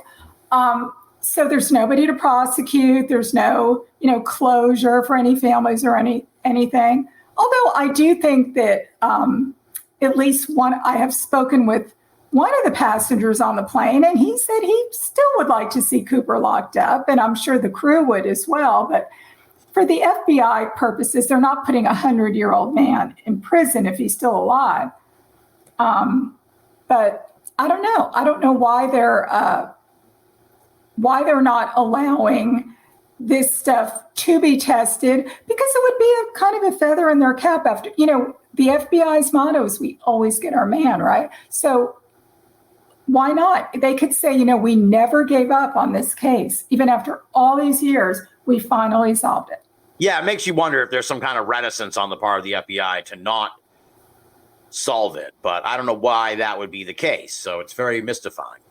I don't either. It could be just a matter of they're just sick of hearing about it. I mean, it was kind of funny when I was speaking to people at that museum, and I felt like I was being very professional, and I was bringing in someone who was a reputable scientist they had actually worked with before and all this. But they said, you cannot believe how many people call us and want to look at that chute. I was like, are you kidding me? So I can only imagine the FBI probably gets all sorts of kooks, even to this day, that might be contacting them. So it seems hard to believe, but they probably do. So I think they're just, it's old news. It's old news for them, not for us, but it's old news for them. Right. Well, I warned Darren, I'm sure you heard at the end of the show, even if they solve this case, you're probably never going to really know the answers to almost all of the questions. You're going to know who the guy was, but a lot of the stuff, when they solve these cases, you never really find out a lot of like the answers to the little details, the little rabbit holes you go down. Like, how did the money wind up at Tina Bar? You'll never really find that out. You'll just know, okay, D.B. Cooper was this George guy who was mixed up in Air America. Now we know But then it's like, well, how did he do it? Why did he do it? What was you won't know any of that. That's the maddening part of these long-standing mysteries. Like, you'll get a name, but that's all you're going to get. Like, well, I've thought about that a lot. You're exactly right. I mean, even if we are able to get the DNA and the DNA makes sense. I mean, if the DNA turns out to be a woman or a 12-year-old or an African-American, it's not Cooper, okay? But if it makes sense, it was a guy in that age range, he had the right skill set or whatever, and we all go, yeah, that's him. But you're right. If it's some guy with no family, which could very well be, or he deserted his family and they don't really know anything more about it. We may know nothing about the crime. We don't know if there was an accomplice. We don't know how the guy got to the airport. I mean, it's all these goofy things, but like, how did he get to the airport? He didn't have a car. We've gone over bus routes, train. I mean, you cannot believe the stuff that people have done. I mean, it's kind of sad, isn't it? I don't know if it's commentary on our social lives or whatever, but I mean, people have poured over, did he fly in from somewhere else? They've got all the old, you can buy anything on eBay now. So you can buy old airline schedules. And I mean, people have beat every single thing to death almost. Yeah. And we're still coming up with a big fat zero. Yeah. I don't understand how we don't know who this guy is. And that's to me what I guess why I keep doing this, because I have no explanation for how do we not know who he is.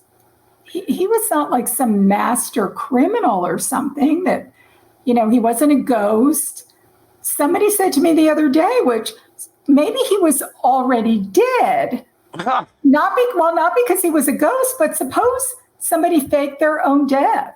Oh, I see. This has happened, and then he hijacks the plane. Well, of course it's not Joe Blow because he died the year before. That's true. That's entirely possible. I mean, he'd have to be like almost like a supervillain, though. He's like, not only do you get away with faking your death, but then you become DB Cooper. It's like that guy should. That's a life story worth writing. Man, well, I mean, it is.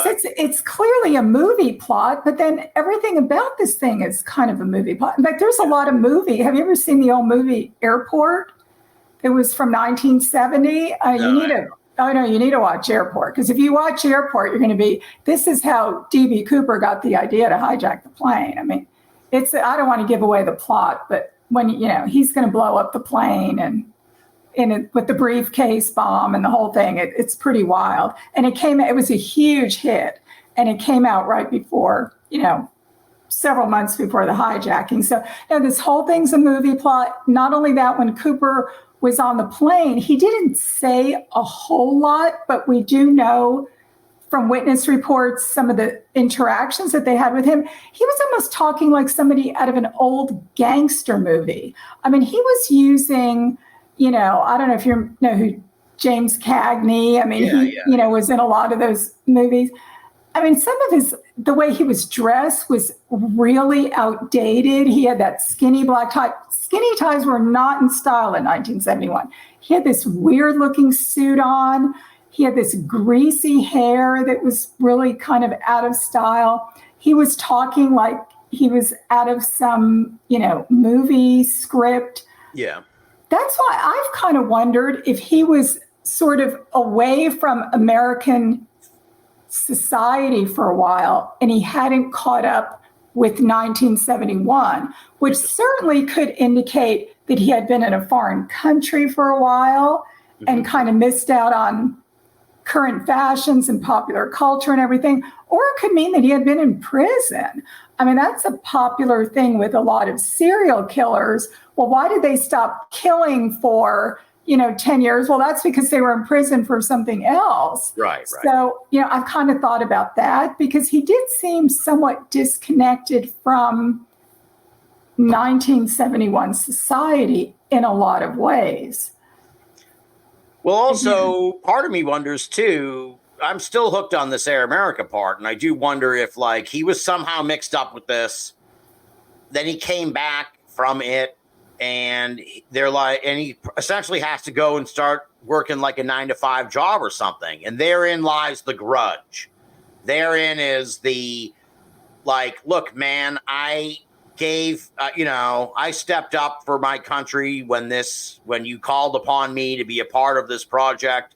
And now you've screwed me over. It's over. I've gone home and now I'm barely getting by. And I have a grudge, which is why I just want this money so I don't have to work anymore. I mean, that's one sort of idea that's coming into my head as we're talking. Oh, no. You have no false flattery here. You have an extremely good grasp of what's going on here, I think. Thank you. Also have to keep in mind, it was the day before Thanksgiving.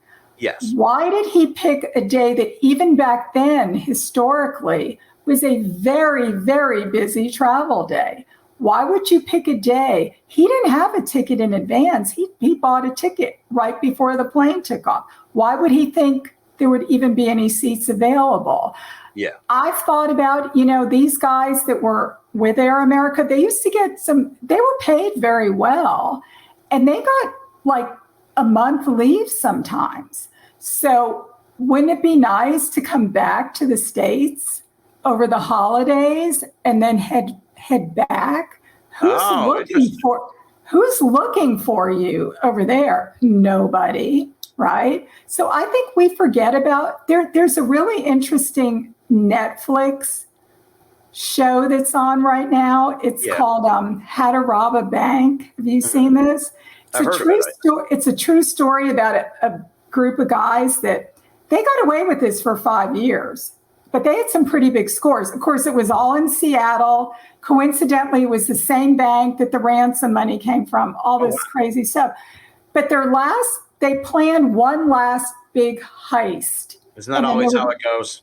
And then they were going to quit, right? It was the night before Thanksgiving. That's the day they picked. And why did they pick the night before Thanksgiving? Because they knew it would be the B team would be on duty. There'd be a skeleton crew. The FBI officer was probably nobody there. So that now they ended up getting caught through some, I won't give away, just somebody being really smart. But it was kind of like a jaw dropper. If you know anything about the Cooper case, you're going, okay, wait a minute. There's 365 days in a year. They picked the same day, but it makes perfect sense. So was he on some sort of leave? Other people say, well, maybe he had to be back at work on Monday. That's a long weekend. That gave him 4 days to get back to wherever he started.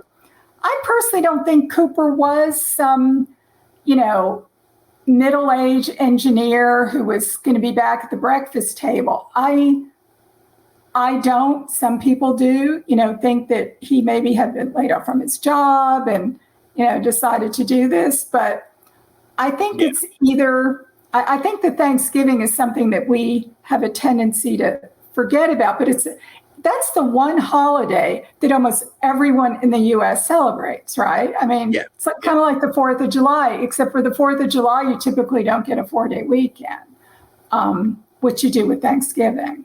Yeah, well, it's interesting. It wasn't the example I'm about to give. I'm not correcting you, but it wasn't the Wednesday before Thanksgiving, but the Saturday before Thanksgiving a few years ago is when that guy in Idaho, or some suspect in Idaho, killed those 4 college students with kind of the same. Because he was on break from class. Yeah, he was kind of like, the belief was that like he left town 3 days later to drive back to Pennsylvania where he lives. So it's people seem to. They schedule, mentally schedule these nefarious deeds around Thanksgiving because it's like a good time. Like you said, the B team's out. Now, I want to ask you, you mentioned this when you originally reached out to me. You said to have you on the show for a woman's perspective on this. Tell me a little bit sort of about the Cooper community, because there really aren't that many women involved in the scene, so to speak. As you said, there's, I think, 10 experts on the mystery group, and you're the only woman on there. And it does seem to be It does. It has kind of like a boys' life, boys' club appeal. It seems kind of like adventurous. It totally does, and a lot of the guys don't like when I say it's a boys' club, but it is. And, I don't necessarily mean that in a negative way. There's nothing wrong with being a boys' club. Right. That's fine. Darren said, and I don't know how he knows this, but he says like 90 to 95% of his listeners, and he does have by far the largest podcast that's Cooper centric. Oh, I'm sure. Yeah. Like 90 to 95% men listen to it. Now he does have women guests on. I can't say that he has had a lot. They're not in the majority, but I've been on there. He's had several other women on, mostly women who have suspects, like they think it's their uncle or their, father or, some relative or whatever. I was thinking a lot about this today. I think the men, again, completely generalizing, obviously, a lot of men, I think in some ways sort of identify with Cooper on some level. Yeah. He got away with this. I think a lot of men, especially back in that era, not as many women worked. Think about what was going on in 1971, the women's liberation movement, the civil rights movement, the Vietnam War. We had all these assassinations. That was a bad time in our country. Then we end up with Watergate right after. It was kind of like a big mess. And I think a lot of men back then and maybe even today feel like they just want to jump out of an airplane with $200,000 and go to Mexico and live on a beach and sip margaritas for the rest of their lives. I do think there are those guys out there. I'm not saying that's everyone involved in the case, because of course it's not, but I think they're sort of fascinated with that whole, I escaped my old boring life. Right. Yeah. I had never, and surprisingly, a lot of men think Cooper is some sort of superhero. They used to do and I know Darren used to go back in the day, they did a big kind of a drunk fest, I guess, every year to celebrate Cooper. People wore T-shirts. He was the man. He was the guy who got away with this. Okay. Yeah, he's become a folk hero. I have never heard a woman say that she thinks Cooper is a hero. Interesting. And I know several of the women who are involved in this. I think the men tend to associate with the pilots. After all, they were men. They were men in the crew, right? Mm-hmm. The stewardess. I think the women in the group tend to associate with the stewardesses just because we're female. I think a lot of us are moms. I could easily have a 21-year-old daughter, and I kind of, feel sympathy for those young girls with that. Whereas I think the men are maybe focused a little bit more on, those pilots, they were able to fly the plane. Men are probably more, again, generally speaking, interested in skydiving, aviation. Those tend to be sort of guy things. I think a lot of women are looking more like at the psychological profile of this guy. There are actually, it's funny because Darren says he has so few female listeners. I'm not sure that that's actually true. I don't know how he would know that. And maybe he does. I don't know how he would. But in the largest Facebook group, which does have 5,000 people in it, and you've said that you're a member, there are a lot of women. Eric Eulis, who runs the page, he said not long ago that he feels like there's maybe 30% are female. Yeah. But they tend to be quiet. They tend to be in the background more. Not obviously, I am not a person who's in the background. I speak my mind, which is why I wasn't on the page for a while. And I won't get into that any further. But so I think a lot of the ladies maybe are a little bit more hesitant about speaking up because, this is a little bit, I'm not going to say it's a rude bunch because mostly everybody is perfectly nice. But there are those people who are not very nice. Yeah. And, not everybody has thick skin. I've been told I need to develop thicker skin if I'm going to be involved in this. Oh God. So I just think it's a guy thing. Yeah. Well, having observed various fringe groups in the paranormal and true crime, more so true crime, there's more of a female base, but with the paranormal and DB Cooper's kind of certainly not paranormal, but it's like not quite true crime either. It's a mystery. And it is. Exactly. And I do find, that there are a lot of men who've been around for a very long time with big personalities, and there's keepering, make that word up. There's gatekeeping going on. There's gatekeeping. There we go. Jeez, it's getting a long night here. There's gatekeeping that happens. So I can absolutely see that. I've seen it in the UFO community, Bigfoot community. It's a little bit better in the ghost community, but in the conspiracy community, all these different fringe fields seem to have that issue. It's getting better. It's getting better. But the guys who are in the communities need to be more welcoming and be like, hey, everybody can have a voice in this. Just because I'm Rusty Tompkins and I've been studying DB Cooper since 1985, it's like, Rusty, chill out, man. Someone else, let someone else hold the conch shell. So I think we have to remember, at least with the Cooper case, I'm not quite sure because I think that when you're talking about the paranormal or UFOs, those are more like sort of generic. They encompass a lot of different things, where DB Cooper is an actual specific individual and it's him only. There is quite a bit of competition in this. Oh, I can see that. People don't want to hear about this, but I think if somebody really does solve the case, there possibly is money to be made out of it. I mean, people are interested. The Netflix special that they did a few years ago, that was like a 4-episode thing. I mean, I think that was like one of the top rated series of the year. So there is still an interest in this. So, I mean, I am not doing this with any expectation that I'm going to solve it or I'm going to make a bucket of money or write a book or whatever. Yeah. But there are those people, I think, even if they just had bragging rights. Now, I wouldn't mind bragging rights. I'll admit that right here. Okay. I wouldn't mind getting up in front of these guys, a few of them who have been absolute and total jerks. And I wouldn't mind getting up there and saying, you know what? I solved the case and you didn't. So I will admit to that. But yeah, there is a competitive spirit. I think one of the reasons, honestly, I'm in it, probably because it is all men.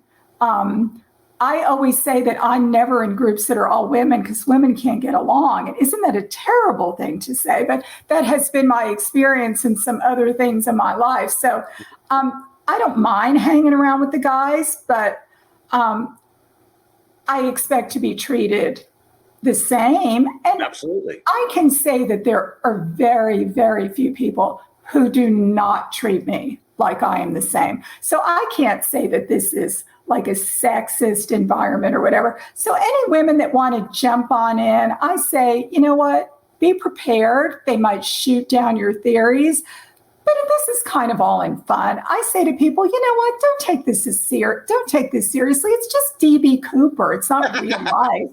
I mean, what is it? It's some stupid guy. It has no bearing whatsoever on any of our lives, who this guy is. Right.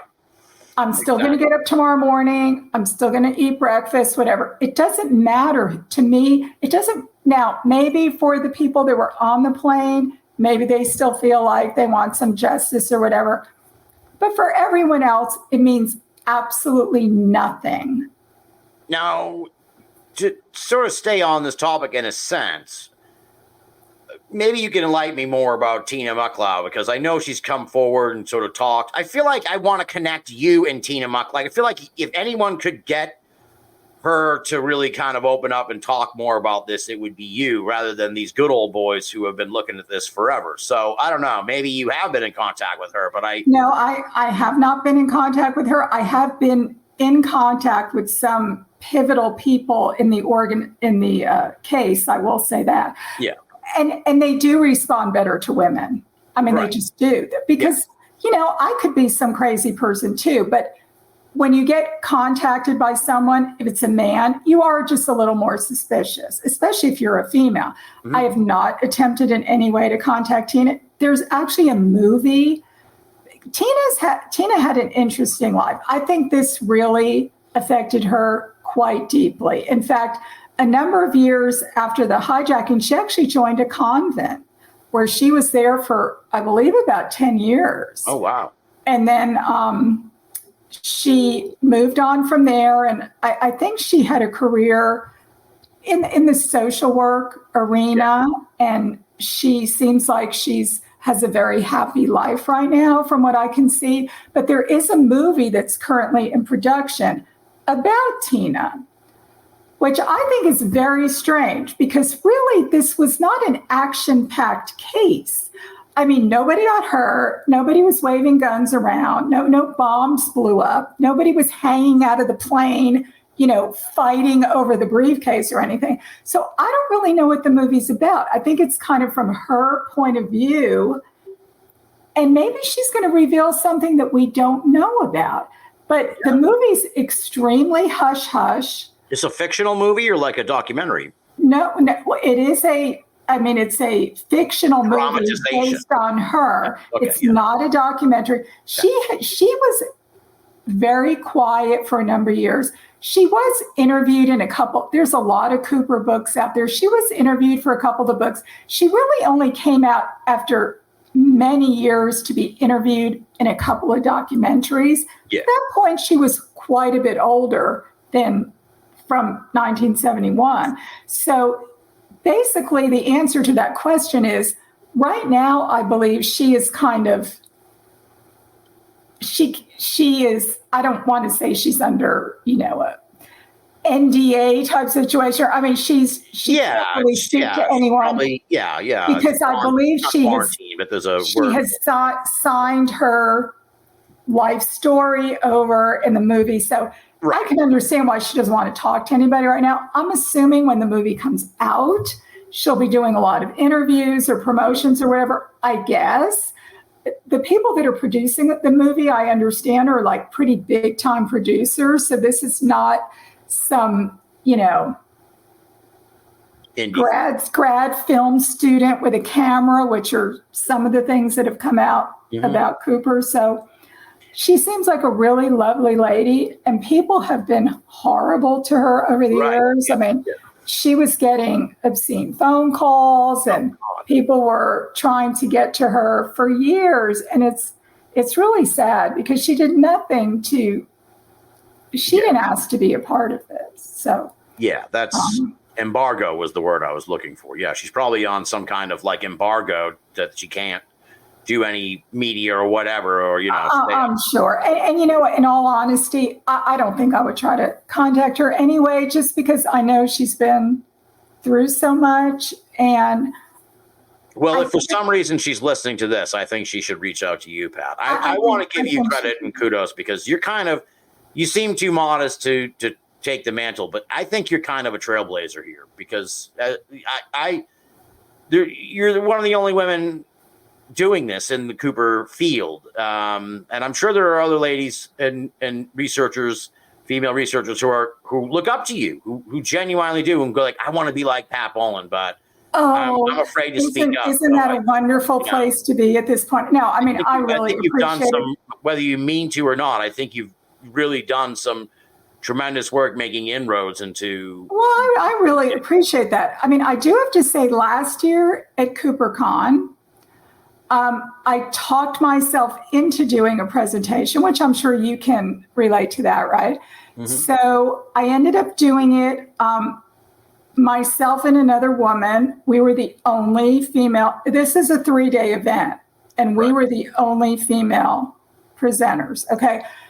Not because they were trying to discriminate against women, but there just wasn't really anybody else who came forward or really had anything, of substance, I guess. So we actually did the presentation on the parachutes, which I just talked about right now.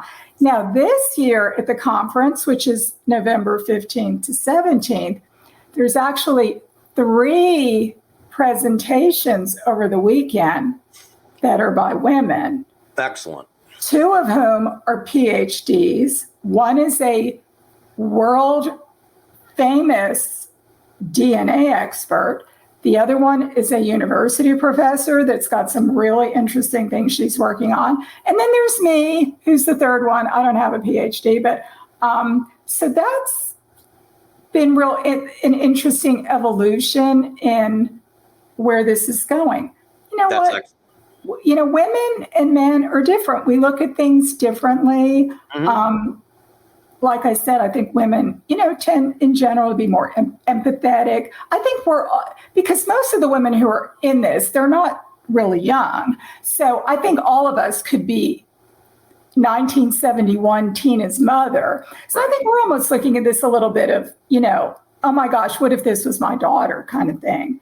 So, but yeah, there's some women who are really, really smart in this. And a lot of them are pretty quiet, but that's okay because they're doing their work a little bit behind the scenes. And then every once in a while they come forward and everyone goes, oh my goodness. Yeah, that's really cool. So, but I say bring on the guys, bring on the gals, whoever is the smartest person. That's who I want to hear from. I'm not here as the Gloria Steinem of the D.B. Cooper case. I'm just here as me, and I just happen to be female, and I happen to be more unique in this. But so what? I just want to see the case solved. Absolutely. So Yeah. help me solve the case. Let's do it. And like I always say when I start these, when I, do a presentation at one of these events, I always tell people in the audience, like, look, there's no, like, you can be up here. You can be a part. If you're in the audience and you're into the Cooper, man or woman, you can be a part of it. There's really no, this isn't like Major League Baseball or whatever. You can come out of the stands and join in on the action. It's that's what makes the paranormal and true crime and the mystery world that this is kind of a part of. That's what makes all this so much fun, that anyone can really. Oh, totally. I mean, I would encourage, there's a couple of probably the 2 biggest Facebook groups are the DB Cooper Mystery Group, which is Eric Eulis's group. And then there's one called the Official DB Cooper Group, who's run by Ryan Burns, who really is the premier Cooper investigator. He has just completed a book, which will be kind of the Bible, the Cooper Bible. If you read the book, it's not out yet, but I've seen, the rough copy of it. And anything you ever wanted to know about this case, other than, as Darren said, the only thing that is important, who's Cooper, is in the book. So that's going to be a major thing that's going to happen. But, check out one of those groups, and all you have to do is like the group.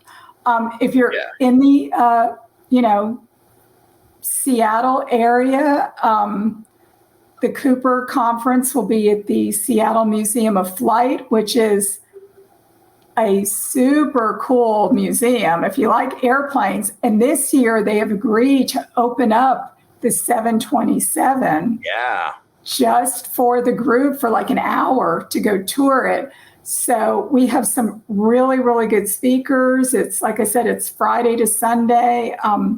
There's a hotel that everybody stays at, and it's just a lot of fun. And you'll go, oh yeah, I've seen you on Facebook, and I've seen you on Facebook. We have some really, really interesting speakers this year. I think it's going to be kind of take it to a whole new level. And you can just come for one day if you live in the area.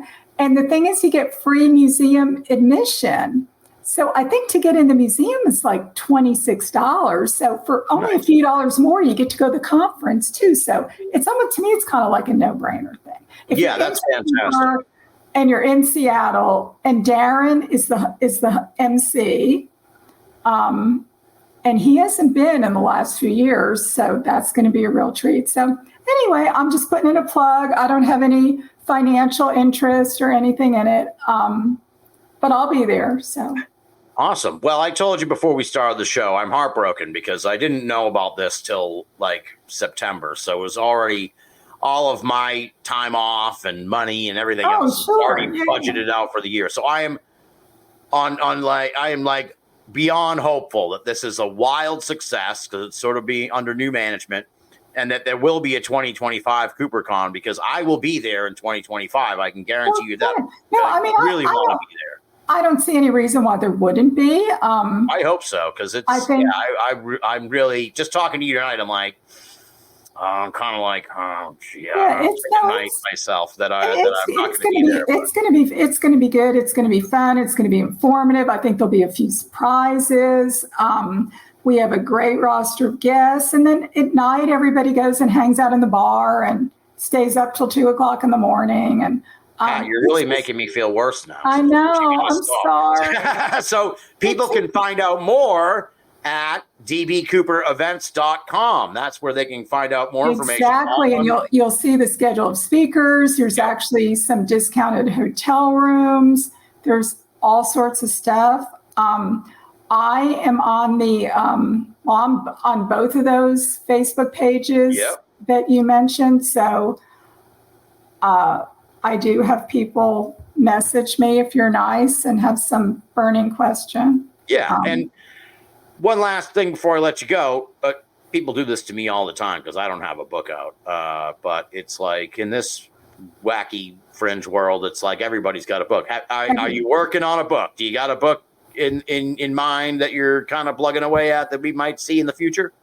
I don't, but if I do write a book, it's not going to be about DB Cooper or Tina Barr or any of that stuff. The book is going to be about my adventures in the Cooper vortex, because I do have some very interesting stories, some interesting people I've met, that sounds awesome.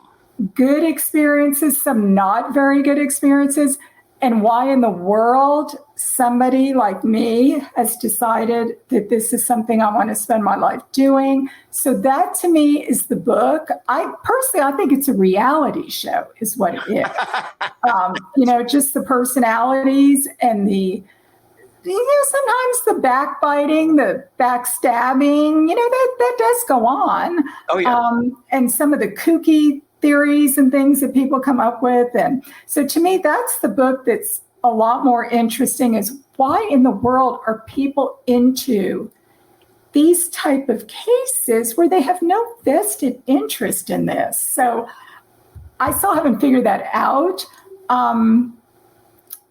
I'm popular at cocktail parties. I will say that. Like, people will see me across. Oh, wait. I mean, I had to be introduced at a women's group a couple of weeks ago. So somebody introduced me everybody had to introduce themselves and said, oh, Pat's knows all about DB Cooper. Well, some woman had to hunt me down. What? I needed it's funny when you don't realize that you sort of become popular because you know about something.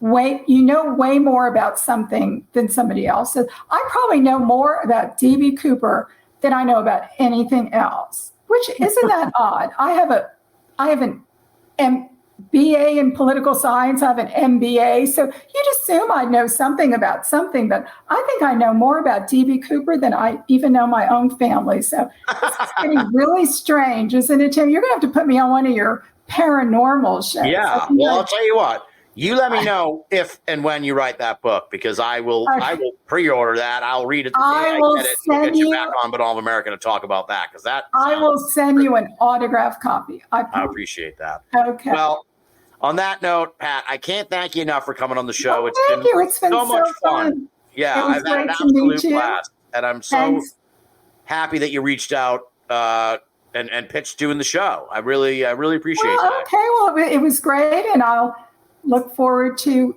watching, hearing some more of your interesting programs that you do. Things I know nothing about. So We'll get you back on the Anyway. show in the future. Maybe we'll get like maybe some kind of like DB Cooper All-Star panel or something with Darren and you and some other folks or something. That would be great, and we can that'd be a all lot of argue fun. with it. We can all argue with each other. But Yeah, exactly. we won't. But anyway, well, it was so thank great you to very meet much. you, and thank you for having me on. And you take care of yourself.